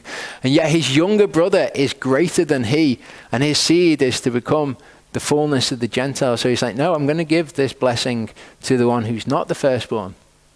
And he blessed them on that day, saying, in you Yisrael shall bless, saying, Elohim make you as Ephraim and as Manasseh. Thus he put Ephraim before Manasseh. He put the younger before the elder. Yisrael said to Yosef, see, I'm dying, but Elohim shall be with you and bring you back to the land of your fathers. And I have given you one portion above your brothers, which I took from the hand of the Amorite with my sword and with my bow. So he's doing the same thing again here. We know that the Torah was given because of transgressions. We've looked at this before. But there's a verse in the Torah that says basically, don't do this. If we remember what the politics were in Jacob's house, Joseph was treated as the firstborn in the face of the actual firstborn, who was Reuben. Reuben was the son of the unloved wife.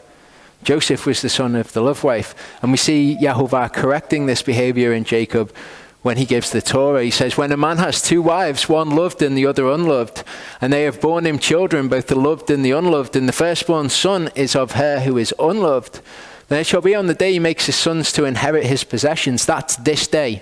Okay, that's the day that we're reading about right now. He is not allowed to treat the son of the beloved wife as firstborn in the face of the son of the unloved, who is truly the firstborn. But he is to acknowledge the son of the unloved wife as the firstborn by giving him a double portion of all that he has. Okay, he doesn't do that. He treats Yosef as the firstborn by giving him a double portion. And this is something that Yehovah has to correct. We're going to look at a verse later which shows us that when the Torah had not been given, sin was not imputed unto man. So from Adam to Moses, people died because they sinned. And this is an example of Yaakov doing something that's wrong, but the Torah hadn't been given at this point. So we need to bear that in mind. Now, also bear in mind, the reason given to give the firstborn of the unloved wife the double portion, it says, is because he's the beginning of his strength.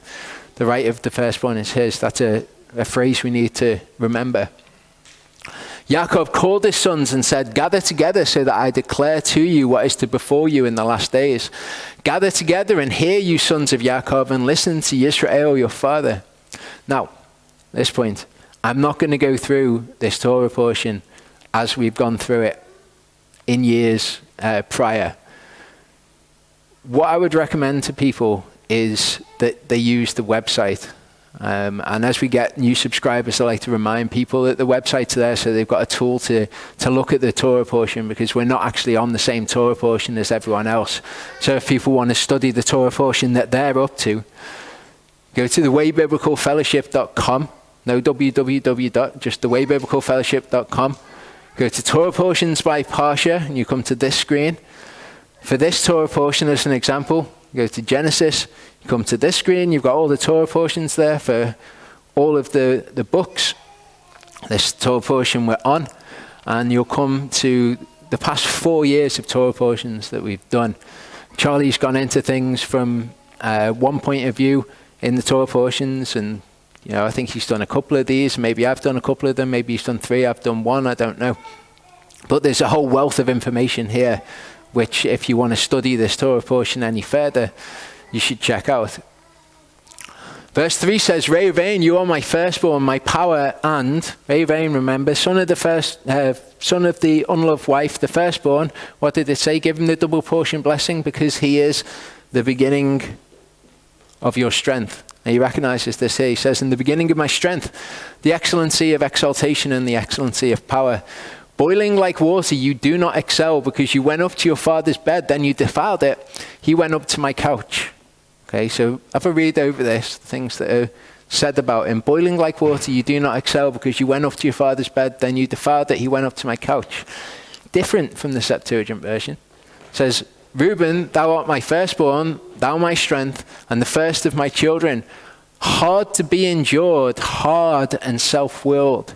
Now, as a pure just piece of speculation, I don't even know if it would stand up. It seems to be that when the patriarchs are criticized in some way, beyond what is said of them in the Torah, like you went up to your father's bed, when they're criticized kind of harshly like this, it seems that the people who've put the Masoretic text together have kind of edited it out to be a bit softer. I don't know if that's the case or not, but it's how it seems. Thou wast insolent like water, burst not forth with violence, for thou wentest up to the bed of thy father, then thou defilest the couch whereupon thou wentest up. It's a lot more harsh, isn't it? It's definitely different though. There's a point that I want to make as we're going through this with the Septuagint, is when we come across differences in the Septuagint, there's different reasons why things are different. Sometimes you'll come across a word and it'll just be, it'll be a word that in the Hebrew could have meant 2 different things. And so when it's been translated into Greek, it's been translated as one of them, definitely as an interpretation of the translator. And then when it's put into English, it's one step further from the Hebrew. So that's a possibility. When we read the Septuagint, we can't just say, well, this is different, so it's saying something different. We have to have a little bit more of a nuanced understanding of it. But when it comes to something like this, where it's saying, you're hard to be endured, you're hard and self-willed, and you are insolent like water, that's totally different to what the Hebrew said. Shimon and Levi are brothers, their weapons are implements of violence. Let my soul not enter their counsel, let my esteem not be united to their assembly, because they slew a man in their displeasure, and they lamed an ox in pleasure. Okay, when we were going through this, I made the point that it's like they were waiting for an opportunity to sin. They were waiting for, something to allow them to do the things that they thought were pleasurable. So that's what people are like. But they slew a man in their displeasure, but they killed the the animals that were there too. They lamed the ox in pleasure. They went in and they rioted. They looted the city. They took all the women and children, and they killed all the animals. They killed the man because of their anger, but they killed the ox in pleasure. Cursed be their displeasure, for it is fierce. Their wrath, for it is cruel. I divide them in Yaakov and scatter them in Yisrael. Now it says something different in the Septuagint again. It says, Simeon and Levi, brethren, accomplished the injustice of their cutting off. And when you come from the Septuagint, bear in mind that it's not necessarily a better rendering that we've got of it. It's just kind of, they've taken it from the Hebrew. So you always, in this, you always look back, well, what would the word have been in the Hebrew? Does that match up? Let not my soul come into their counsel, and let not mine inward parts contend in their conspiracy. For in their wrath they slew men, and in their passion they huffed a bull. Okay, in their passion, this would have been the same word originally in the Hebrew that's given a kind of put into a definite definition in the Greek, and then taken from the Greek, which meant something else, into the English. And we've got it here as passion, and we think, well, is passion and pleasure different? They weren't different originally. Cursed be their wrath, for it was willful, and their anger, for it was cruel. I will divide them in Jacob and scatter them in Israel. That's different, isn't it? Cursed be their wrath, because it was willful. Let's say their wrath was cruel. It just kind of softens it a little bit. I'm talking about Rehuvaim being insolent and hard-headed and self-willed and stuff. Same with this. Cursed be their wrath, for it was willful, and their anger, for it was cruel. I will divide them in Yaakov and scatter them in Israel. Now in the Hebrew here, this is another thing we need to bear in mind when we are using the Septuagint. In the Hebrew, there's a load of wordplay that's going on. And we've got words in the Septuagint where instead of giving us a transliteration, the sound of a word in Hebrew rendered into Greek, they give us the translation of the word. And sometimes that's useful information and sometimes it's not. But we miss things like this in the Greek. It says, you, Yehudah, which means praised. Your brothers praise. Yada, it's a related word. You praised, your brothers praise. You, your hand, Yad, which again is related to these words, is on the neck of your enemies. Your father's children bow down before you. And we see quite a bit of this. When I was going through it on Blue Letter Bible, I could see all of this in the Hebrew. Yehudah is the lion's cub. From the prey you have gone up, my son. He bowed down, he crouched like a lion. And like a lion, who does rouse him? The scepter shall not turn aside from Yehudah, nor a lawgiver from between his feet until Shiloh comes. And to him is the obedience of peoples, binding his donkey to the vine and his donkey's colt to the choice vine. He washed his garments in wine and his robes in the blood of grapes. And we looked at this when we were looking at the idea that if we don't wash ourselves in the blood of Yeshua, when he comes and washes himself in our blood. His eyes are darker than wine, or redder than wine, and his teeth whiter than milk. And this is the passage that we looked at before, which is different. His eyes shall be more cheering than wine, and his teeth whiter than milk.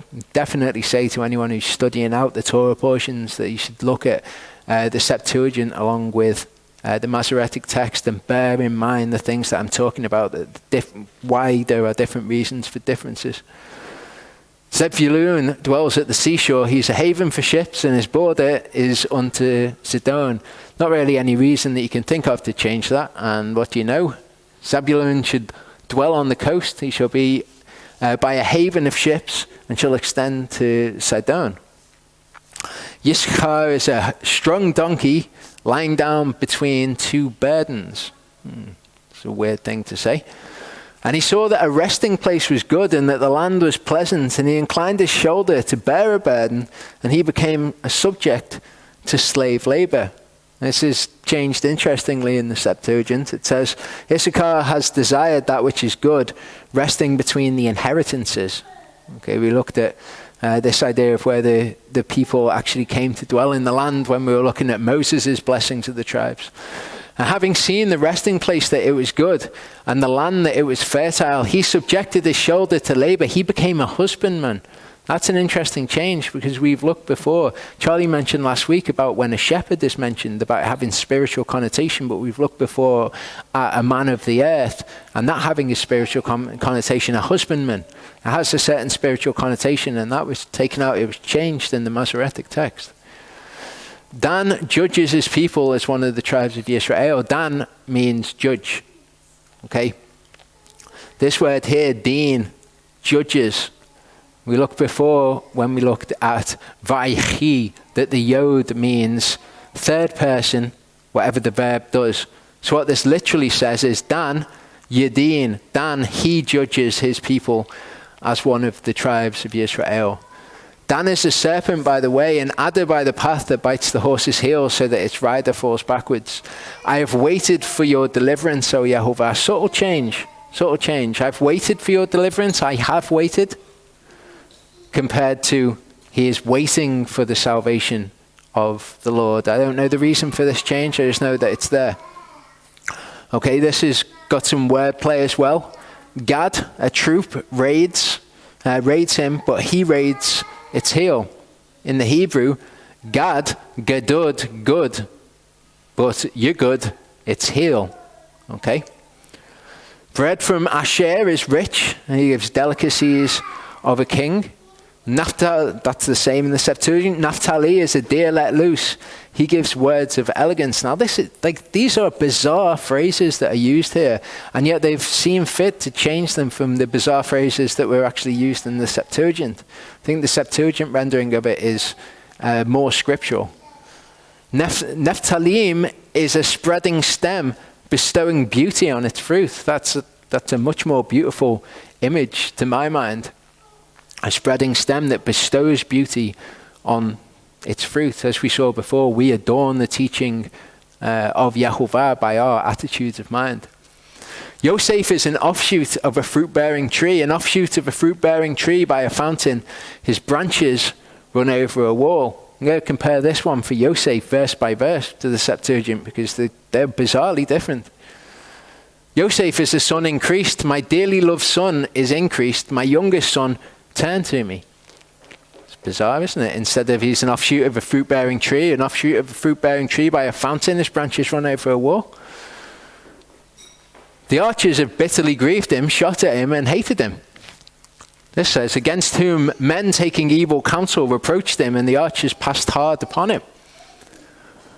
But his bow remained in strength, the arms of his hands made strong by the hands of the mighty one of Yaakov. From there is the shepherd, the stone of Israel. So his bow remained in strength when the archers attacked him. This says, but their bows and arrows were mightily consumed. That's bizarre. It's changing it from when they attacked him, their bows and arrows were consumed, to him being the mighty one with the strength. Okay? They attacked him and his hand was still strong. It's subtle, but it's bizarre to me. Were mightily consumed, and the sinews of their arms were slackened by the hand of the mighty one of Jacob. Thence he that strengthened Israel was the God of thy father. From the ale of your father who helps you, and by the Almighty who blesses you with blessings of heaven above, blessings of the deep that lies beneath, blessings of the breasts and of the womb. And this has always stood out to me as strange, that it would be the blessings of the deep. Okay, that's the water that's underneath the earth. Blessings of the heavens above, blessings of the deep beneath. In the Septuagint, it says blessings of the heavens above, blessings of the earth, possessing all things. Makes a lot more sense because of the blessing of the breasts and of the womb. The blessings of your father have excelled the blessings of my ancestors, up to the limit of the everlasting hills. They are on the head of Yosef and on the crown of the head of him who is separated by his brothers. So here Yosef is described as him who is separated from his brothers. And it talks about the blessings of the ancestors before the blessings of the everlasting hills. In the Septuagint, it says the blessings of thy father and thy mother, just says the blessings of your father here. It has prevailed above the blessings of the everlasting mountains and beyond the blessings of the everlasting hills. In the Masoretic texts, excelled the blessings of my ancestors up to the limit of the everlasting hills. Just really, really strange stuff. And instead of him who is separated from his brothers, we've got and upon the head of the brothers of whom he took the lead. And it's bizarre. You can make of it what you will. Binyamin is a wolf that tears. In the morning he eats prey, and at the night he divides the spoil. Now, as I said, it kind of seems to me it softens when something bad is said about them, but it kind of tries to make these tribes seem more mighty and fierce and warlike than is originally suggested. So he's a wolf that tears. In the morning he eats prey, and at the night he divides the spoil. In this, Benjamin, as a ravening wolf, shall eat still in the morning, and at evening he gives food. So this talks about his abundance. It doesn't talk about his fierceness. All these are the 12 tribes of Yisrael, and this is what their father spoke to them, and he blessed them. He blessed each one according to his own blessing. And he commanded them and said to them, I am to be gathered to my people. Bury me with my fathers. That's an interesting difference there. I'm to be gathered to my people. Bury me with my fathers. Do those two things mean the same thing? Well, we're going to look at that when we come to the third part. We're going to take a break in a second, because if I'd just run on into the third part, it would have taken too long. So this is an appropriate point. In the cave that is in the field of Ephron the Hittite. We're going to learn something interesting about the cave that is in the field of Ephron the Hittite, why he wants to be buried there. That's what's interesting about it. It says, in the cave that is in the field of Machpelah, which is before Mamre in the land of Canaan, which Abraham bought with the field of Ephron the Hittite as a possession for a burial site. So he bought the field and he bought the cave. There they buried Abraham and Sarah his wife. There they buried Yitzchak and Rivkah his wife. And there I buried Leah. The field purchased in the cave which is in it from the sons of Cheth. Okay, so he buried Leah there. What we're going to learn in the third part is something interesting that he did, perhaps while he was burying Leah, which is why he wants to be returned there. When Yaakov ended commanding his sons, he drew his feet up into the bed and breathed his last and was gathered to his people. So all we have left of the Torah portion now is the 26 verses of Genesis 50, and we'll cover those in the third part along with some of the issues which just came up then. We'll take a break for now. Genesis 50 verse 1 then. And Yosef fell on his father's face and wept over him and kissed him. And Yosef commanded his servants, the physicians, to embalm his father. So the physicians embalmed Israel. So he draws his feet up into the bed, he dies. Yosef weeps over him, and then he commands the physicians to embalm him, remembering where he is. 40 days were completed for him, for so were completed the days of embalming. And the Mitzrites wept for him 70 days. Now this is bizarrely something that the people who want to pore over the Bible and find any problems with where it doesn't exactly accord with history and say that it's contradictory or whatever. I say that I can't remember the name of the historian. He talks about the days of embalming, how long they were, and they were actually for 70 days. And that was in a place called Thebes, which actually gives us the answers to this. Where Yosef was a place that is now known as Memphis. And interestingly, when I looked into this, they found mummies in Memphis that were different to the mummies that they found at Thebes. The mummies that they found at Memphis were actually significantly more deteriorated than the ones where they embalmed them for 70 years, which would fit in, 70 days, which would fit in exactly with what we're reading here. When the days of weeping for him were past, Yosef spoke to the household of Pharaoh, saying, if now I have found favor, chen, in your eyes, please speak in the hearing of Pharaoh, saying, my father made me swear, saying, I am dying. And this is interesting. Bury me in the grave I dug for myself. So when he buried Leah, he also dug a grave for himself. And this is why he wants to return there. Part of the reason why he wants to return there, it's something that he mentions anyway. Bury me in the grave which I dug for myself in the land of Canaan. And now, please, let me go up and bury my father and return. And Pharaoh said, go up and bury your father as he made you swear. Now, this is where I want to talk about the resurrection, because it was important to them where they were buried. And like I talked about before, the idea of being buried with their fathers and sleeping with their fathers are actually mutually exclusive concepts that they had. Isaiah 26 verse 19 says, "Let your dead live, together with my dead body, let them arise. Awake and sing, you who dwell in dust, for your dew is the dew of light, and let the earth give birth to the departed spirits," the spirits who've departed. Okay, we know where they are. We've looked at this before. They're in Sheol. Okay, let the earth give birth to the departed spirits. So what's this talking about? What actually happens? Is it the dead body which is in the ground that it's talking about? Are we resurrected into that dead body? Well, we know we're dead, resurrected into spiritual bodies. Job 14, 5-14. Read a little bit of this before. It says, "Since his days are decided, the number of his chodeshim is with you. You have appointed his bounds, which he does not pass over. Look away from him and let him rest, till like a hired man he enjoys his day. For there is expectancy for a tree, if it's cut down, that it does sprout again, and that its tender branch does not cease. Though its roots grow old in the earth, and its stump dies in the ground, at the scent of water it buds and brings forth foliage like a plant. But man dies and is powerless, and man expires, and where is he? Water disappears from the sea, and a river dries up and is parched. A man shall lie down and not rise, till the heavens are no more." They awake not, nor are aroused from their sleep. So till the heavens are no more, they awake not, they're not aroused from their sleep. And the reason that I talk about this, we're familiar with most of the concepts in this. But there's, as I mentioned before, there's new subscribers to the channel every day. And something that people have in their heads when they leave Christianity, or just when they come into a knowledge of the scriptures, is that we go to heaven when we die.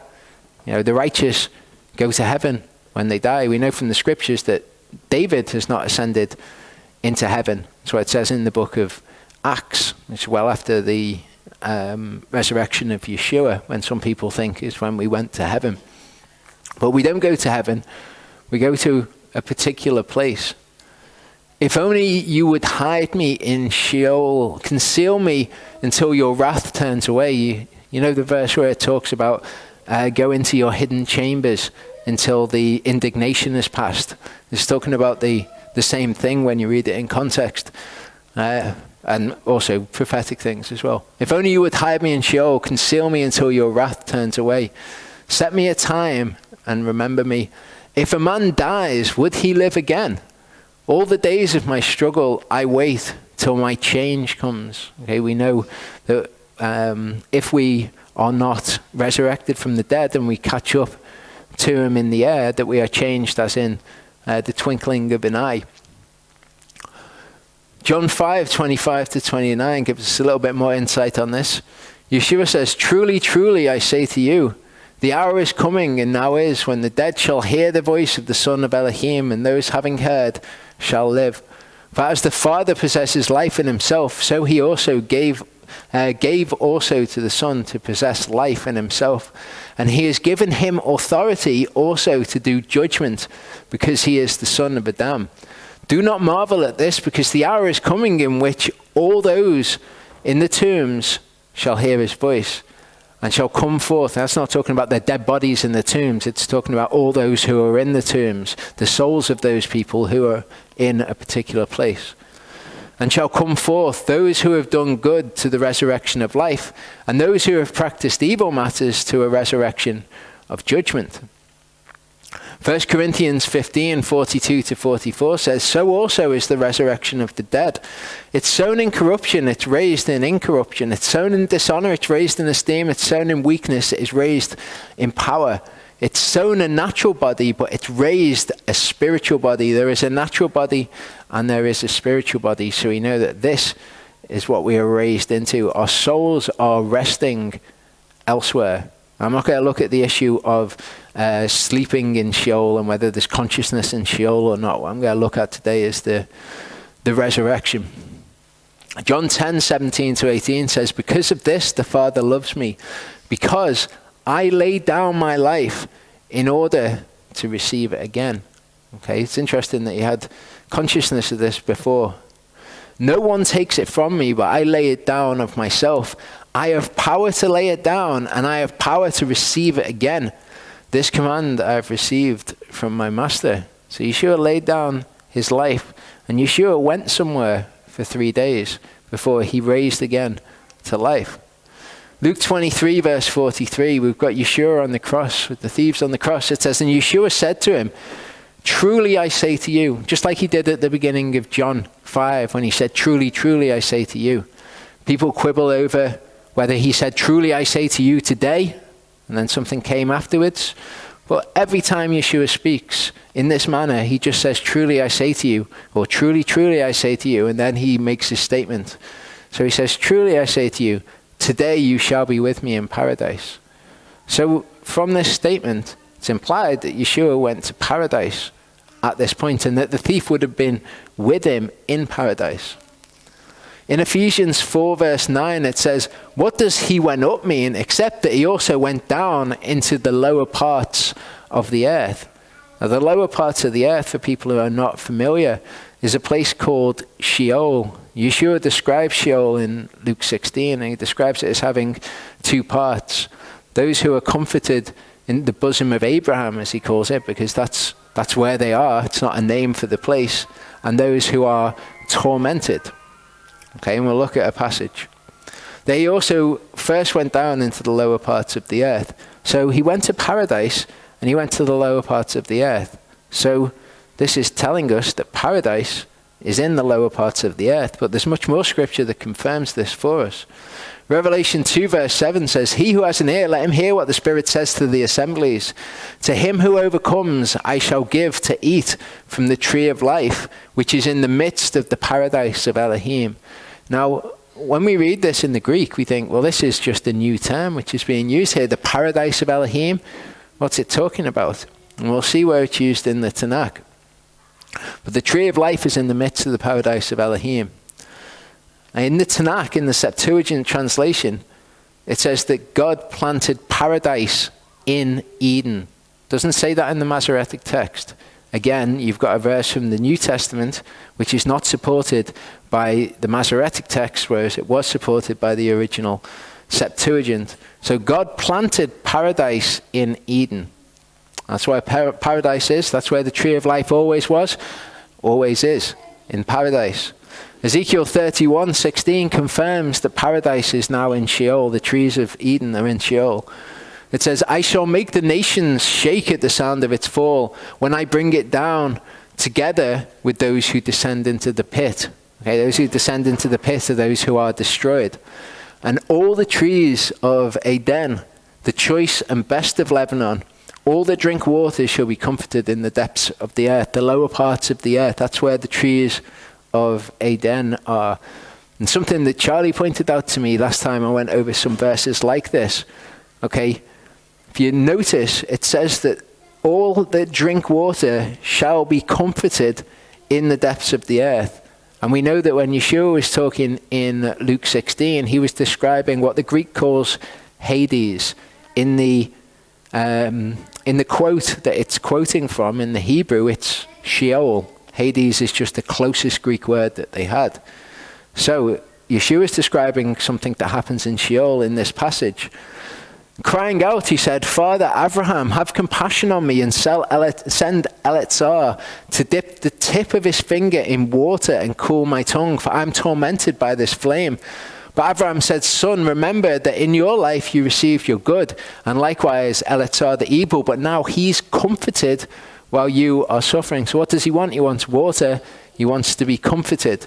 It says, all that drink water shall be comforted in the depths of the earth. The same language is used. Again, Yeshua doesn't teach anything which is not from Scripture. Acts 2:25-27 says, For David says concerning him, I saw Yehovah before me continually, because he is at my right hand in order that I should not be shaken. Okay, so it says that David, in the context, says concerning Yeshua, because he's telling them about Yeshua in Acts 2. David says concerning him, For this reason my heart rejoiced and my tongue was glad, and now my flesh shall also rest in expectation, because you shall not leave my soul in Hades. Okay, he's talking about Yeshua. You shall not leave my soul in Sheol. Again, Hades and Sheol being the same thing. This is a quote from Psalm 16:10. You shall not leave my soul in Sheol is what it says. Nor shall you give your kind one, it's your chassid in the original, to see corruption. 1 Peter 3:19-20 tells us what he was doing when he went to Sheol.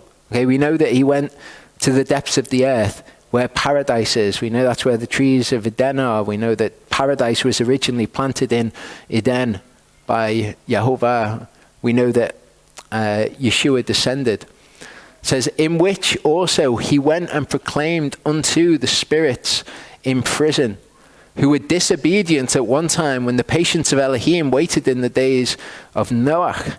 And people mistake this for talking about the angels that sinned in the time of Noah. It's not talking about that. This is not talking about Tartarus. Okay, it's clearer in the Aramaic English, New Testament, what it's talking about. It says, he preached to those souls that were detained in Sheol. Okay, so what's he doing? He dies and he goes to Sheol and he spends those 3 days preaching to the souls that are in Sheol. Why would you do that? And what is the relevance of them being disobedient at the time of Noah? It says, which were formerly disobedient in the days of Noah, when the long-suffering of Elohim commanded an ark to be made in hope of their repentance. Okay, that's not talking about the angels, is it? And 8 souls only entered into it and were kept alive in the waters. So 8 souls entered into the ark and they were kept alive. These souls were detained in Sheol because they were disobedient in the time of Noah. 1 Peter 4 verse 6 tells us the same thing. It says, for this reason the good news was also brought to those that are dead. That's not the angels. Okay, the good news was also brought to those who are dead. So why is Yeshua bringing the good news to the dead? So that whereas they are judged according to men in the flesh, they might live according to Elohim in the spirit, having received this good news.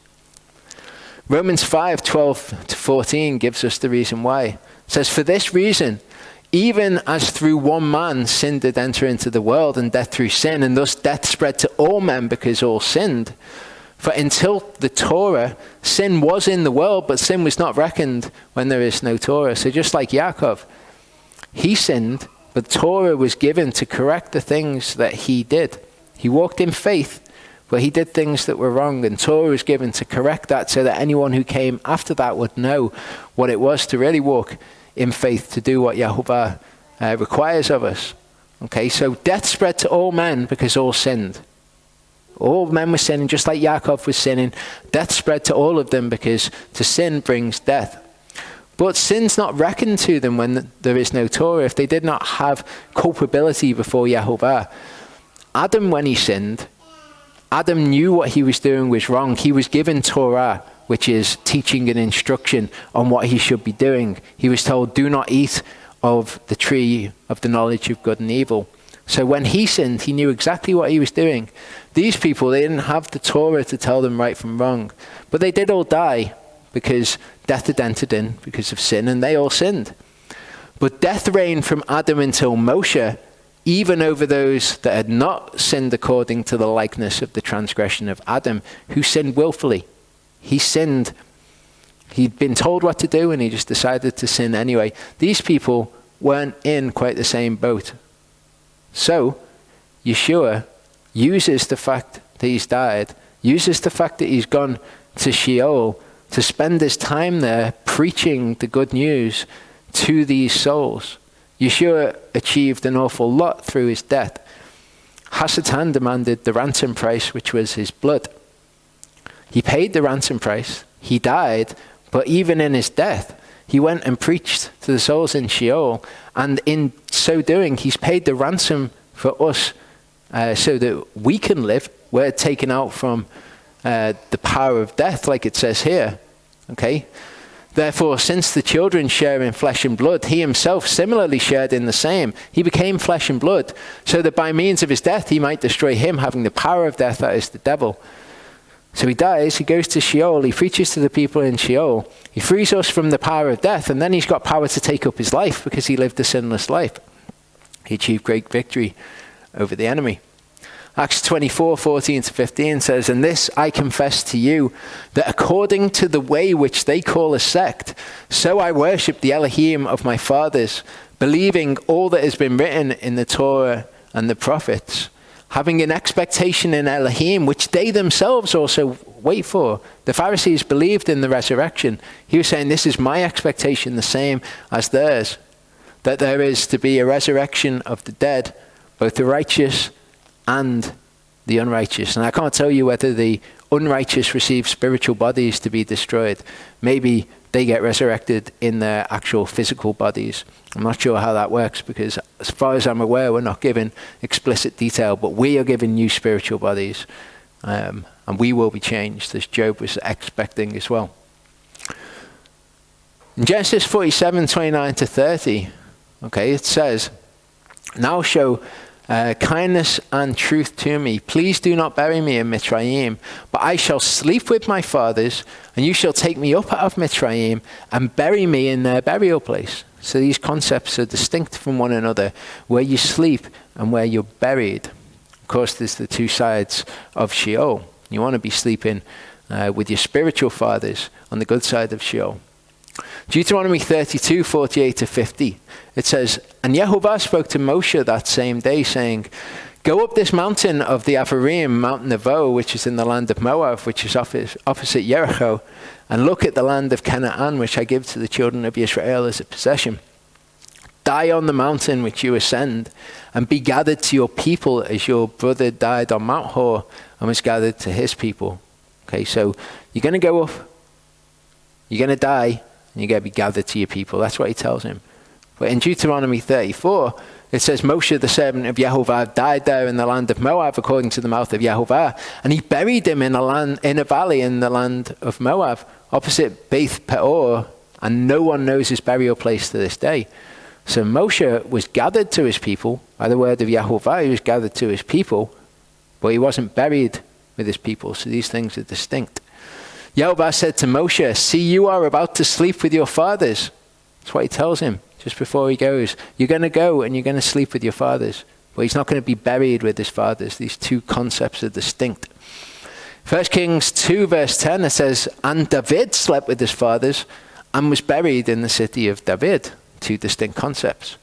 So Shlomo slept with his fathers and was buried in the city of David, his father, and Rehoboam, his son, reigned in his place. Okay, so you want to make sure that when you sleep with your fathers, that your fathers, spiritually speaking, are the ones that you want to end up with. You don't want to end up sleeping with your fathers on the wrong side of Sheol. 1 Kings 14 verse 16 says, "And he shall give Yisrael up because of the sins of Yerovam, who sinned and who made Yisrael sin." So Yerovam sinned and he made Israel sin. That's what we know of him.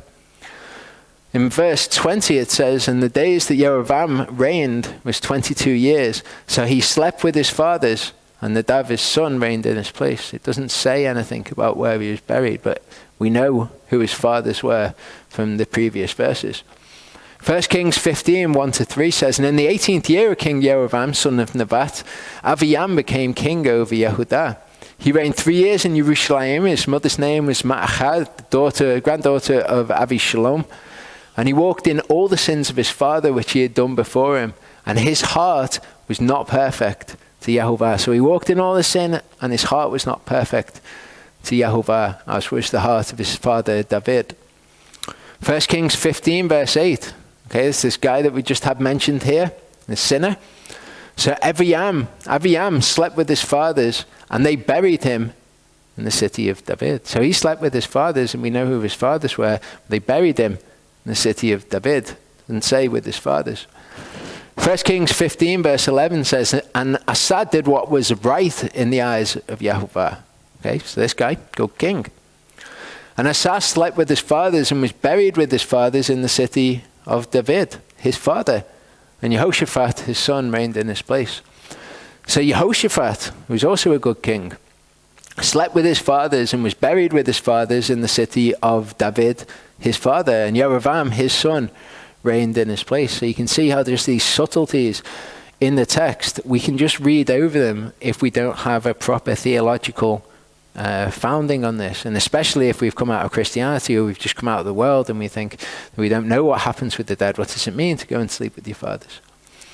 Yosef went up to bury his father, and with him went up all the servants of Pharaoh, the elders of his house, and all the elders of the land of Mitzrayim. And the house of Yosef and his brothers and his father's house, only their little ones and their flocks and their herds they left in the land of Goshen. And kind of what we've got here is a little bit of a picture of the Exodus. Okay, this language here, we're going to hear stuff like this as we go through the book of Exodus next. Only their little ones, their flocks and their herds they left in Goshen, but they went up. And there went up with him both chariots and horsemen, and it was a very great company. Okay, and what went up with them when they left? It was a mixed multitude. And they came to the threshing floor of Atad, which is beyond the Ardain. So this is where the Exodus ends, beyond the Ardain. And they lamented there with a great and very heavy lamentation. And he observed the 7 days of mourning for his father. When the inhabitants of the land, the Canaanites, saw the mourning at the threshing floor of Atad, they said, "This is a grievous mourning, a grievous Avel for the Mitzrites." That's why the name of the place was called Avel Mitzrayim, which is beyond the Ardaim. But his sons did to him as he commanded them. For his sons brought him to the land of Canaan, buried him in the cave of Machpelah before Mamre, which Abraham bought with the field of Ephron the Hittite as a property for a burial site. And after he buried his father, Yosef returned to Mitzrayim, he and his brothers and all who went up with him to bury his father. Okay, so again, we've got the children of Israel leaving and the mixed multitude of Egyptians leaving as well. And when Yosef's brothers saw that their father was dead, they said, "What if Yosef hates us and pays us back all the evil which we did to him?" And they sent word to Yosef saying, "Before your father died, he commanded, saying, this is what you're to do to Yosef. This is what you're to say to Yosef. I beg you, please forgive the transgression of your brothers and their sin, for they did evil to you. And now please forgive the transgression of these servants of the Elohim of your father." And Yosef wept when they spoke to him. There's an important thing in this. What they did is they perceived that something bad was going to happen to them. Okay, so what they decided to do is they decided to go to Yosef and lie to him to protect themselves from the perceived bad that was going to happen, not knowing what the actual situation was at all. It says, and his brothers also went and fell down before his face, and they said, "See, we are your servants." And Yosef said to them, "Do not fear, for am I in the place of Elohim?" This is one of the last times that we're going to see Yosef as a reversal of Yeshua, who is in the place of Elohim, and we are going to be accountable to him. "You intended evil against me, but Elohim intended it for good, in order to do as it is this day, to keep a great many people alive." So Yosef says, okay, you've done evil, but it's okay with me, because Elohim intended it for good. Again, it's a reversal of what it's going to be like when we stand before Yeshua. He's not going to say, "Oh, you did evil, but don't worry about it, because Elohim used it for good." "Now do not fear, I provide for you and your little ones." So he comforted and spoke kindly to them. A fitting place for the Torah portion to come to an end. It says, and Yosef dwelled in Mitzrayim, he and his father's household, and Yosef lived 110 years. And Yosef saw Ephraim's children to the third generation. The children of Machir, son of Manasseh, were also brought up on Yosef's knees. Now, this is really interesting. Okay, this is the genealogy. If you ever see a genealogy like this is something that Ashley's done for me. Well, we can see some important things on this. It's kind of like, well, how long were they living in Egypt? How many generations were they actually in Egypt for? Tells us some very important information there. Yosef saw till the third generation of Ephraim. But if we just look elsewhere in Scripture at the genealogy of Ephraim, we can see, oh, who's this? Nun and Yehoshua. We know that they were in the Exodus.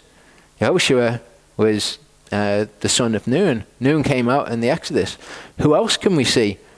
Oh, look, it's Zelophehad, who had the daughters of Zelophehad.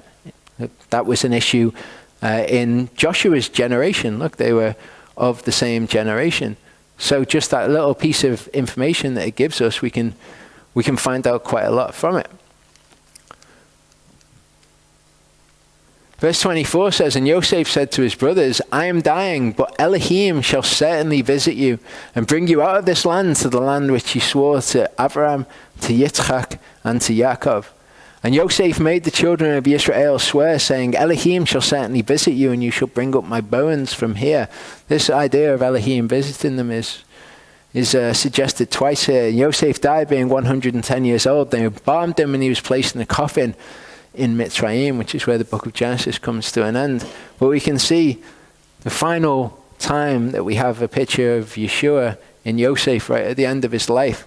Okay, he says, Elohim shall certainly visit you and you shall bring up my bones from here. Now the first time that this was fulfilled, it did indeed get fulfilled. This word visit, it's connected with the word overseer. It's he will come and make oversight over you.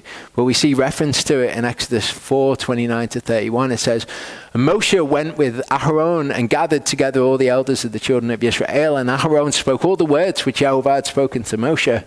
Then he did the signs before the eyes of the people.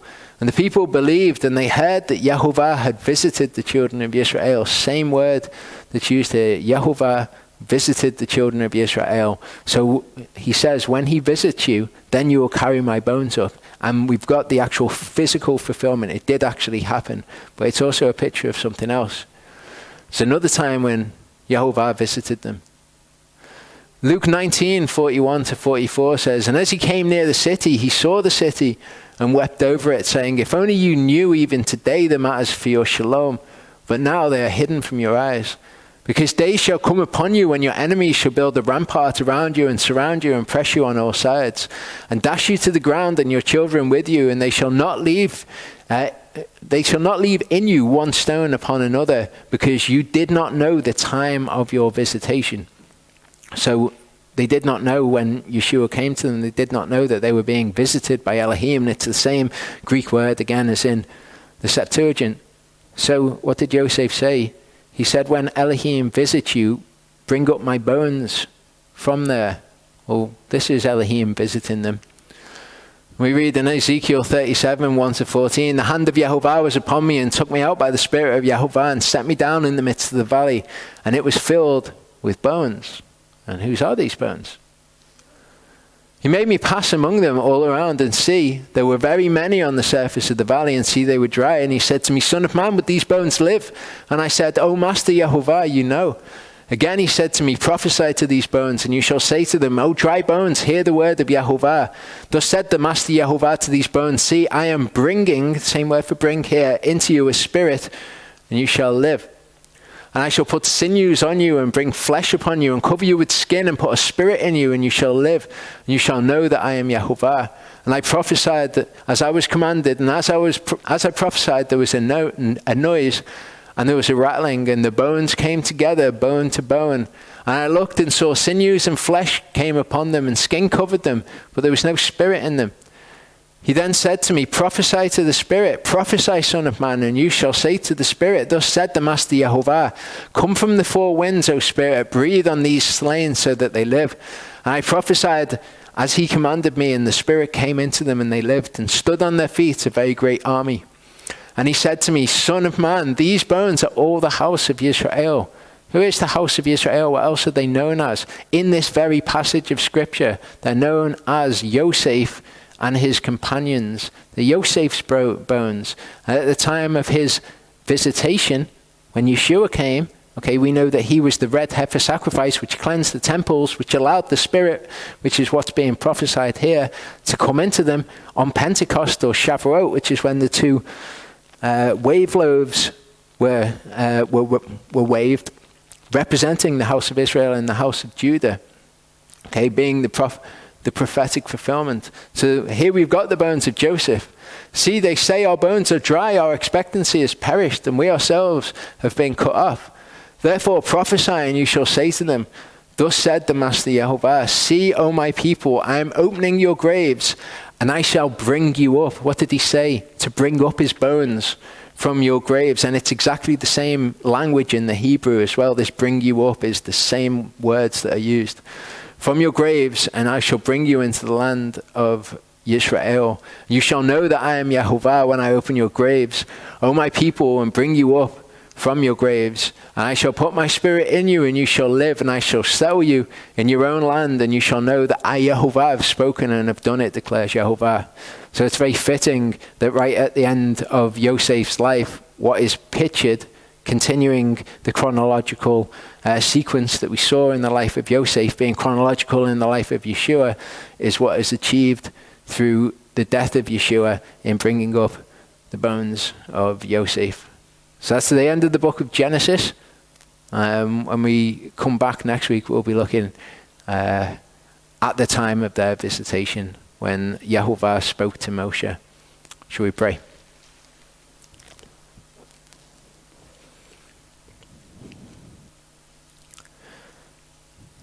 Father, I thank you that you're so patient with us and that you reveal to us the things that we're falling short in. You're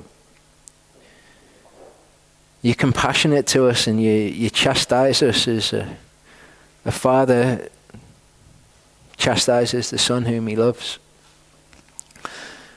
I just ask, Father, that you help us now to implement this into our lives and to take seriously the tests that you send our way, and to recognize them as tests, and to recognize their importance and what it means to you. We want to be valuable in your sight, and we want you to look down on us and be pleased.